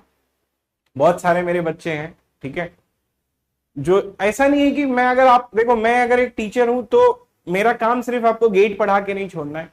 मैं आपको बताता हूं, मैं 2 चीजें हमेशा आप लोगों को सिखाऊंगा। एक चीज तो ये कि मैं आपको एक अच्छा स्टूडेंट बना दूं अच्छे रैंक लाके, और दूसरा मैं आपको एक अच्छा इंसान बना दूंगा। ये 2 चीजें, ठीक है, तो परेशान होने की कोई बात नहीं है। चलो आगे बढ़ते हैं, ठीक है, विल स्टार्ट। दूसरा स्टेटमेंट ये है कि इफ गॉफ इज 1 to 1, ठीक है, फोकस करो सब लोग, आगे का मत सोचो। G o f is 1 to 1, then F is 1 to 1, then F is 1 to 1, इसको सॉल्व कर लो। फिर दूसरा ये है कि इफ गॉफ इज 1 to 1, ठीक है, if Gauff is 1 to 1, then g is 1 to 1, then g is 1 to 1। ये दोनों में से कौन सा सही है कौन सा गलत है, अपने आप से बात करो, अलग अलग एग्जाम्पल लो and try to find it.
ठीक है, चलो मैं आपको बता देता हूं कि ये वाला जो स्टेटमेंट है ये बेसिकली आपका ट्रू है, और ये वाला जो स्टेटमेंट है ये बेसिकली आपका फॉल्स है।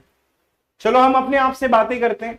अब अगर मैं बोलूं कि गॉफ इज 1 to 1, ठीक है, अब अगर मैं बोलूं कि गॉफ इज 1 to 1, तो आपने रिले रेस का एग्जाम्पल दिया था कि यहां से लेके यहां तक ये यूनिकली पॉइंट आउट कर रहा है, ठीक है, ये इसने यूनिकली इसको दिया, इसने यूनिकली इसको दिया, इसने यूनिकली इसको दिया, इसने यूनिकली, लेकिन मैं बीच में एक एलिमेंट बुला के इसको पॉइंट आउट करवा सकता हूं ना। तो गॉफ तो मेरा 1 to 1 है, तो एफ मेरा 1 to 1 होगा, ये स्टेटमेंट हमेशा ट्रू है, लेकिन मेरा जी 1 to 1 नहीं होगा। That same example you can take it, same example you can take it from here to here, from here to here and from here to here, ठीक है, तो same example you can take it. आपका g o f 1 to 1 है लेकिन आपका जी 1 to 1 नहीं होगा। और एक्सप्लेनेशन चाहिए इसके लिए तो मैं देता हूं, नहीं तो this example is sufficient to understand this 2 theorems.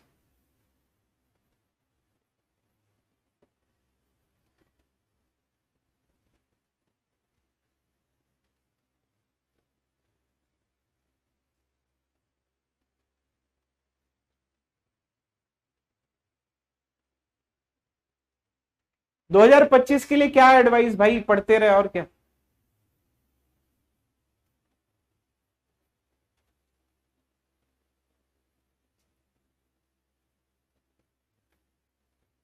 Okay, how Gauff is 1 to 1, I think आप लोगों को समझ में नहीं आया, तो मैं आप लोगों को ये एक्सप्लेनेशन जो है वो थोड़ी और डिटेल में दे देता हूं।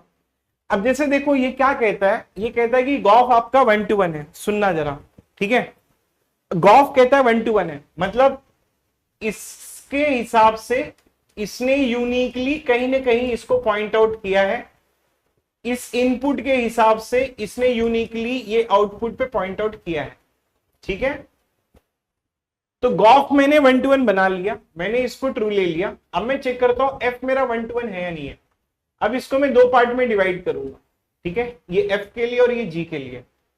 अब इसने यूनिकली इसको पॉइंट आउट किया है, इसने यूनिकली इसको पॉइंट आउट किया है। जैसे वो रेस नहीं बता रहा था कि वो एक लकड़ी लेके जाता है, फिर वो दूसरे को देता है। तो इसने यूनिकली लकड़ी इसको दी है, इसने यूनिकली लकड़ी इसको दी है, इसीलिए पहले वाले इनपुट के लिए इसका यूनिक पॉइंट आउट इस पे हो रहा है, दूसरे वाले के लिए इसने लकड़ी दी है, इसने इसको दी है। लेकिन मैं क्या कर सकता हूं मालूम है, तो उसके हिसाब से g o f is 1 to 1 then F is 1 to 1। कहने का मतलब है कि ये यूनिकली इसको लकड़ी दे रहा है, ये यूनिकली इसको लकड़ी दे रहा है, तो ये मेरा एफ तो 1 to 1 होगा ही होगा। लेकिन अगर एफ के हिसाब से मैं ये एलिमेंट एक्स्ट्रा लू, मतलब अगर मैं बोलूं कि अगर मैं आपसे ये पूछूं, आप मुझे ये बताओ कि क्या ये 1 to 1 होगा या नहीं होगा, तब आप बोलोगे कि सर बेशक ये 1 to 1 होगा ही होगा। तो मैं यहां पर एक एक्स्ट्रा एलिमेंट ले सकता हूं, लेकिन अब जी के हिसाब से ये एक्स्ट्रा आ गया, तो ये तो खाली बैठेगा नहीं, जी के हिसाब से ये लेफ्ट हो जाएगा, तो ये खाली बैठेगा नहीं, ये पॉइंट आउट करेगा ही करेगा। तो गॉफ कंपोजिशन आपका 1 to 1 आया, क्योंकि इसने यूनिकली इसको दे दिया, इसने यूनिकली इसको दे दिया, लेकिन ये जी के हिसाब से ये इसने पॉइंट आउट कर दिया। तो गॉफ अगर 1 to 1 होगा तो एफ आपका 1 to 1 होगा, लेकिन गॉफ आपका 1 to 1 है तो G is not 1 to 1। This statement is false. Same example you can take it, ठीक है, one example is enough to understand this type of statement, ठीक है। ये देखो, ये यहां पर गॉफ 1 to 1 है लेकिन जी 1 to 1 नहीं है। मिहिर भाई मैं गॉफ इज 1 to 1, इसको मैं ट्रू ले रहा हूं, इसको मैं ट्रू ले रहा हूं।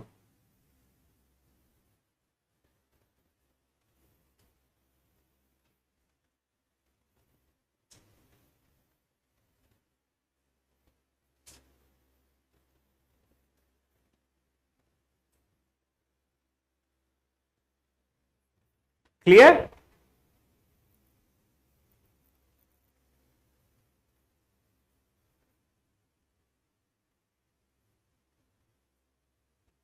ठीक है ना?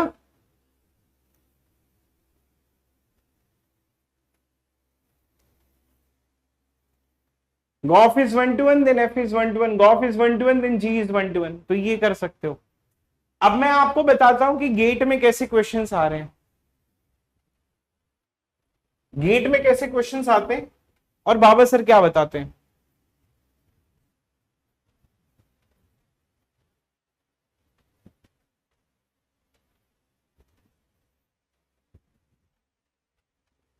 ठीक है, सुनना, गेट ये वाला कंपोजिशन है, तो अगर आपका कंपोजिशन ऑन्टो होगा तो सेकंड वाला फंक्शन हमेशा ऑन्टो होगा, ठीक है। अगर आपका कंपोजिशन 1 to 1 होगा, ठीक है, अगर आपका कंपोजिशन 1 to 1 होगा तो आपका जो फर्स्ट वाला फंक्शन है ना वो आपका 1 to 1 होगा। ये समरी है अभी तक जो भी पढ़ा है। अगर आपका कंपोजिशन ऑन्टो है, इसमें ना गेट वाले नाम चेंज कर देते हैं, कभी कभी इसको पहले वाले को जी लेते हैं, दूसरे वाले को एफ लेते हैं, और फिर वहां पर जो है वो फॉग पूछते हैं। आप कंफ्यूज ही आ जाओगे, आपको लगेगा कि बाबा सर ने ये पढ़ाया ही नहीं। भाई मैंने पढ़ाया है, बस कैसा है कि नेमिंग अलग कन्वेंशन है इनके।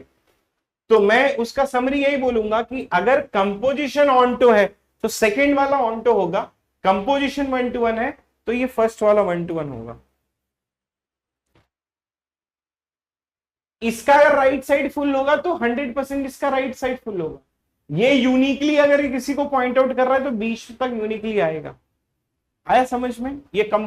ये आज का समरी है, इसके ऊपर 6 से 7 गेट क्वेश्चन अभी तक आए। क्लियर है?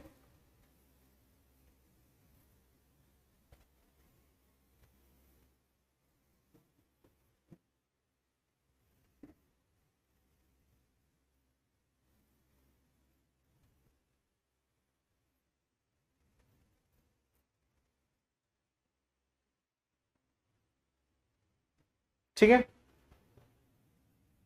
ये हो गया तो मैं आगे मूव करता हूं।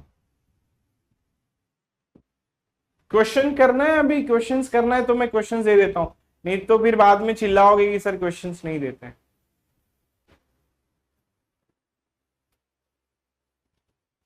दे दूं अभी क्वेश्चंस? बहुत सारे क्वेश्चंस हैं मेरे पास, दे दूं?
होमवर्क दे दूं?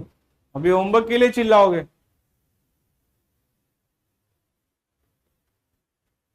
क्वेश्चंस तो हैं ब्रो, बहुत सारे क्वेश्चंस हैं मेरे पास।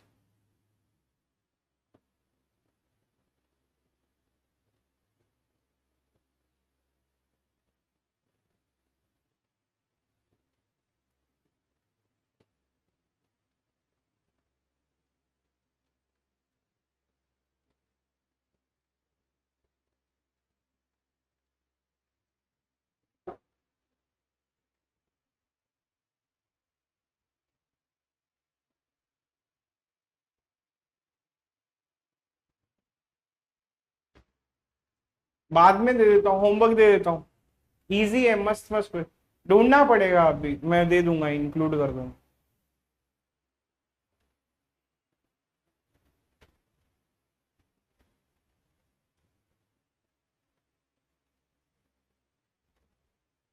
आगे पढ़ूं? बोलो। हाँ, उनके सॉल्यूशंस भी मैंने इंक्लूड कर दिए हैं, मुझे पता है आप लोग नहीं करते हो, तो आई हैव इंक्लूडेड इट।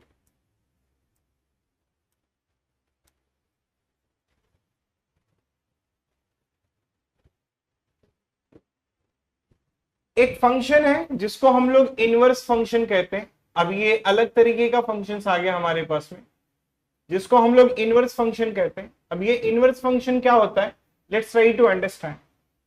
अब जैसे ये एक फंक्शन है, a function that will be moving from A to b, तो इसका जो इनवर्स फंक्शन होता है वो बेसिकली क्या होता है, वो बेसिकली आपका बी से ए की तरफ मूव होता है, जो बेसिकली लेफ्ट से राइट की तरफ मूव होता है। ठीक है, अब वो राइट से लेफ्ट की तरफ मूव होता है। इस तरीके से हम लोग क्या करते हैं, इसको इनवर्स फंक्शन कहलाता है। अब जैसे एग्जांपल के लिए अगर आप देखोगे इनवर्स फंक्शन का, तो ये जो है ये a is pointing it out to x and b is pointing it out to y and c that will be pointing it out to z। अब यहां पर आप देखोगे कि अब मैं अगर इस चीज को लिखूं, ठीक है, इस चीज को मैं ऐसा लिखूंगा कि f of a it is equals to x and f of b it is equals to y and f of c it is equals to z। Inverse function क्या कहता है कि आपके पास में एक इनवर्स फंक्शन है जो बेसिकली b से a की तरफ मूव होता है। अब अगर वो b से a की तरफ मूव होता है तो इसका जो इनवर्स फंक्शन होगा वो ऐसा होगा कि ये a है और ये x है, x will be pointing it out to a, और ये जो y है y will be pointing it out to b and z will be pointing it out to c। तो इस इनवर्स फंक्शन को हम लोग ऐसा लिख सकते हैं कि f of inverse x will be pointing it out to a and then f of inverse y will be pointing it out to b and then f of inverse and z will be pointing it out to c। अब इसमें कुछ doubt आते हैं, वो doubt ये है कि क्या सारे फंक्शंस के इनवर्स फंक्शंस पॉसिबल होंगे? नहीं, आपका इनवर्स फंक्शन तभी पॉसिबल होगा जब ये आपका 1-to-1 करेस्पॉन्डेंस होगा। ऐसा क्यों, उसका मैं रीजन भी देता हूं। तो मैं आपको बताऊंगा कि जब कभी भी आपका नॉर्मल फंक्शन 1-to-1 करेस्पॉन्डेंस होगा तो ही जाके उसका इनवर्स फंक्शन एग्जिस्ट करेगा। अगर ये 1-to-1 करेस्पॉन्डेंस नहीं है तो इसका इनवर्स फंक्शन एग्जिस्ट नहीं करेगा। अगर इस फंक्शंस का 1-to-1 करेस्पॉन्डेंस फंक्शन आएगा तो ही जाके इसका इनवर्स फंक्शन एग्जिस्ट करेगा। अगर जिस फंक्शंस के इनवर्स फंक्शंस एग्जिस्ट करते हैं उनको हम लोग इन्वर्टिबल फंक्शन भी कहा जाता है। इन्वर्टिबल फंक्शंस का मतलब क्या हो गया कि जिसका इनवर्स फंक्शंस एग्जिस्ट होगा उस फंक्शंस को इन्वर्टिबल भी कहा जाता है। आप ऐसा इसको समझ सकते हो, इन्वर्टिबल नहीं, इन्वर्टिबल फंक्शन नहीं, इन्वर्टिबल कहा जाता है। ठीक है, जिसका इनवर्स फंक्शन एग्जिस्ट होगा उसको इन्वर्टिबल कहा जाता है। ये तभी पॉसिबल है जब आपका 1-to-1 करेस्पॉन्डेंस होगा। 1-to-1 करेस्पॉन्डेंस समझो कि अगर 1-to-1 करेस्पॉन्डेंस नहीं है, अगर 1-to-1 करेस्पॉन्डेंस नहीं है तो या तो वो 1-to-1 होगा या तो वो बेसिकली आपका ऑनटो होगा। अब एक फंक्शन है जो सिर्फ 1-to-1 है, तो अब मैं अगर a से b की तरफ मूव करूं तो ये यहां से यहां पर मूव कर लिया, ये यहां से यहां की तरफ मूव कर लिया और ये यहां पर मूव कर लिया। अब अगर मैं इसका इनवर्स बनाऊंगा तो इसका इनवर्स होगा कि जो b से a की तरफ मूव होगा। अब आपका जो b है, b में 3 एलिमेंट हो गया, ये x, ये y और ये z। तो ये x हो गया, ये y हो गया और ये z हो गया। ये आपका ए और ये आपका बी, तो एक्स जो है वो ए की तरफ पॉइंट आउट कर लिया, वाई जो है बी की तरफ, जेड का कोई पॉइंटिंग ही नहीं है, तो भाई साहब ये तो फंक्शन बनेगा ही नहीं, क्योंकि according to the function the left side has to be have some association. But z ने किसी ने जेड के ऊपर पॉइंट ही नहीं किया, अब जेड के ऊपर पॉइंट ही नहीं किया तो इसका इनवर्स फंक्शन छोड़ो, नॉर्मल फंक्शंस भी नहीं बनेगा, इसीलिए 1-to-1 फंक्शंस का कभी भी इनवर्स फंक्शन नहीं होता। अब अगर मैं ऑन्टो के बारे में बात करूं कि लेट्स कंसीडर कि क्या चेक करते हैं, ऑन्टो का 1-to-1 फंक्शंस बनेगा।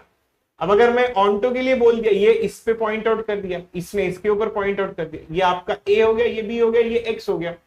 अब अगर मैं इसका इनवर्स फंक्शंस बनाऊं, इसके इनवर्स फंक्शंस में लेट्स कंसीडर कि ये एक्स है, अब ये एक्स जो है वो एक ही टाइम पे ए को भी पॉइंट आउट कर रहा है, एक ही टाइम पे बी को पॉइंट आउट कर रहा है, तो कहने का मतलब है ये तो नॉर्मल फंक्शन भी नहीं होगा। हाँ, ये आपका ऑन्टो फंक्शन है और ये राइट साइड इसका फुल है। अब इसके हिसाब से मैं ये देखूं तो ये एक्स हो गया, अब ये जब एक्स करोगे तो एक ही टाइम पे वो दोनों को पॉइंट आउट कर रहा है, ये तो नॉर्मल फंक्शंस भी नहीं है, तो ना तो ये भी नॉर्मल फंक्शंस है। इसीलिए आपका ये याद रखना कि आपका 1-to इनवर्स फंक्शन तभी एग्जिस्ट करेगा जब ये 1-to-1 करस्पॉन्डेंस होगा, तो हर एक 1-to-1 करस्पॉन्डेंस का इनवर्स फंक्शन एग्जिस्ट होता है, otherwise the inverse functions will not B existing. जैसे एग्जांपल के लिए मैं अगर ये बोलूं कि लेट्स कंसीडर कि मेरे पास में एक फंक्शन है, ये एक फंक्शन है कि f of x it is equals to x plus 1, ये 1-to-1 करस्पॉन्डेंस है जो सेट ऑफ इंटीजर्स से सेट ऑफ इंटीजर्स की तरफ मूव हो रहा है। अब अगर मैं बोलूं कि क्या इसका इनवर्स फंक्शन एग्जिस्ट होगा, डेफिनेटली इसका इनवर्स फंक्शन जो होगा वो एग्जिस्ट करेगा। क्यों? क्योंकि ये आपका 1-to-1 करस्पॉन्डेंस है। अब जैसे मैंने अगर 1 लिया तो 1 will be pointing it out to 2, अब ये 2 लिया तो 2 will be pointing it out to 3।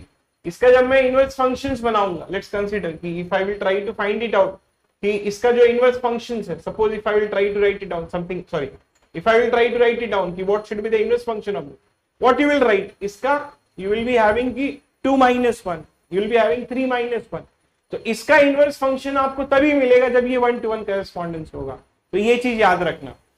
अब इसमें एक और स्पेशल कैटेगरी की फंक्शंस आती है, वो स्पेशल कैटेगरी का फंक्शन है जिसको हम लोग कहते हैं आइडेंटिटी फंक्शन। आइडेंटिटी फंक्शंस का मतलब ये होता है, अब मैंने ए लिया तो ए जो है वो ए के ऊपर ही पॉइंट आउट करेगा, मैंने बी लिया तो बी जो है वो बी के ऊपर ही पॉइंट आउट करेगा, मैंने सी लिया तो सी जो है वो सी के ऊपर ही पॉइंट आउट करेगा। मतलब अगर ये सेट मेरा ए है तो यही वाला सेट जो है वो भी मेरा ए ही है, तो इसको हम लोग आइडेंटिटी इस तरीके से डिफाइन करते हैं, आयोटा ऑफ ए जो ए से ए की तरफ मूव होता है, इस फंक्शंस को हम लोग क्या कहते हैं? आइडेंटिटी फंक्शन कहते हैं। और सीधी सी बात है कि हर एक आइडेंटिटी फंक्शन जो होगा वो आपका 1-to-1 करस्पॉन्डेंस होगा, तो this will become your identity function. ये क्या हो गया? ये आइडेंटिटी फंक्शन हो जाएगा। इसमें क्या होता है, वो खुद को ही पॉइंट आउट करता है, बस आप ये समझ सकते हो, ठीक है। अब जैसे एग्जांपल के लिए मैं यहां पर लूं, ये एक फंक्शन है जो ए से बी की तरफ मूव हो रहा है, जिसको मैं बोलूंगा 1-to-1 करस्पॉन्डेंस। अगर ये 1-to-1 करस्पॉन्डेंस है, अब आप ना यहाँ पे थोड़ा सा एक क्रिटिकल पॉइंट है तो समझने की कोशिश करना। ये एक फंक्शन है, ये एक मतलब ये एक सेट है ए और ये एक सेट है बी। मैंने आपको क्या बोला? ये एक 1-to-1 करस्पॉन्डेंस फंक्शन है। अब अगर मैं आपसे पूछूं कि कंपोजिशन ऑफ फंक्शंस और इनवर्स को सबसे पहले हम क्या करते हैं, ठीक है, इसको क्या करते हैं, इसको हम लोग एग्जीक्यूट करते हैं, मतलब दोनों को साथ में मिलाते हैं। अब ये सबसे पहले क्या एग्जीक्यूट होगा, आप मुझे बताओ। सबसे पहले इनवर्स एग्जीक्यूट होगा, क्योंकि हम लोग राइट साइड से लेफ्ट साइड की तरफ एग्जीक्यूट करते हैं। तो सबसे पहले क्या एग्जीक्यूट हुआ? सबसे पहले इनवर्स एग्जीक्यूट हुआ। इनवर्स मतलब अगर ये एफ है तो ये इनवर्स हो जाएगा। तो सबसे पहले क्या एग्जीक्यूट हुआ? सबसे पहले इनवर्स एग्जीक्यूट हुआ। सबसे पहले ये यहां से यहां चले गया, फिर क्या एग्जीक्यूट हुआ? फिर एफ एग्जीक्यूट हुआ, फिर ये यहां से यहां एग्जीक्यूट हुआ। तो हर बार शुरू में क्या हो रहा है, ये यहां से यहां जा रहा है, पहले एफ इनवर्स हो रहा है, फिर ये वहां से यहां आ जा रहा है, तो बार बार तुमको बी की ही वैल्यू मिल रही है, तो इसको हम लोग आइडेंटिटी ऑफ बी बोलेंगे। तो you will be getting like this. या तो अब अगर मैं इसको ऐसे एग्जीक्यूट करूं कि लेट्स कंसीडर कि पहले एफ एग्जीक्यूट हो रहा है, अगर पहले एफ एग्जीक्यूट हो रहा है तो ये यहां से यहां पर आ गया, क्योंकि हम लोग राइट साइड से लेफ्ट साइड की तरफ जाते हैं। पहले अगर ये एफ एग्जीक्यूट हो रहा है, फिर ये इनवर्स एग्जीक्यूट हो रहा है। जब इनवर्स एग्जीक्यूट होगा तो बार बार मुझे ए की वैल्यू मिलेगी, and then I will be getting iota of a. So this is two important theorem, और ये चीज आपकी तभी एग्जीक्यूट होगी जब क्या होगा, जब ये आपका 1-to-1 करस्पॉन्डेंस फंक्शन होगा। अगर ये 1-to-1 करस्पॉन्डेंस, ये समझ में आया क्या, प्लीज मुझे बता दो, ठीक है। I think I have given a pretty simple explanation related to that. अगर आपको नहीं समझ में आया तो आप खुद सोचो ना, राइट साइड से लेफ्ट साइड की तरफ जाओ आप।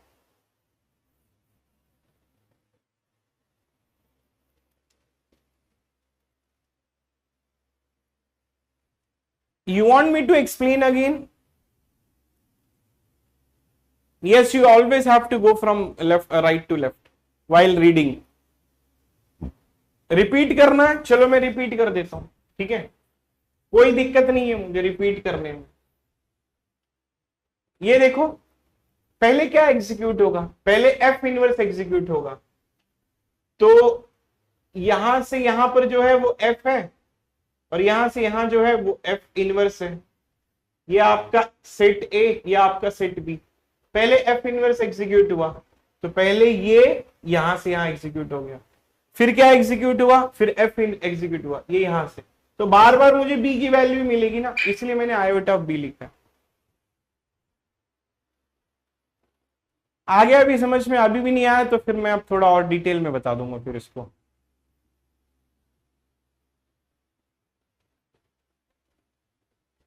और ये क्या है, ये आइडेंटिटी फंक्शन है, मतलब अगर बी इनपुट लिया तो आउटपुट भी बी ही आएगा।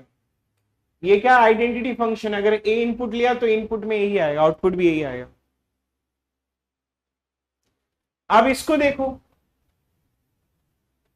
इसमें क्या हो रहा है, पहले एफ एग्जीक्यूट हो रहा है, पहले वो एफ आएगा, मतलब उसने क्या किया, इनपुट ये लिया तो ये आ गया, फिर क्या कह रहा है, एफ इनवर्स एग्जीक्यूट हो रहा है, फिर ये एग्जीक्यूट हो रहा है एफ इनवर्स। तो बार बार यहां से शुरू हुआ, यहां गया, वापस आके यहीं पे आ गया, तो you will be getting identity element of A.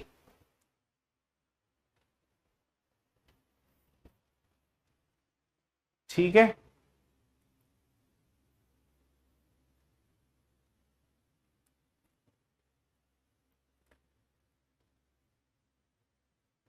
Functions के क्वेश्चंस कहाँ गए यार, एक मिनट रुक जाना ब्रो।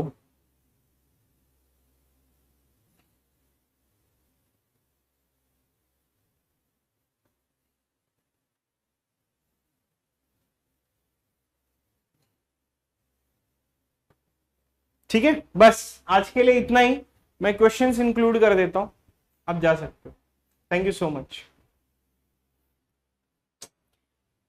ठीक है, और बिल्कुल भी टेंशन मत लेना, मैं हूं आप लोगों के साथ। एक बात याद रखता हूं, बाकी का कोई हो ना हो, मैं आपके साथ हमेशा रहूंगा, ठीक है।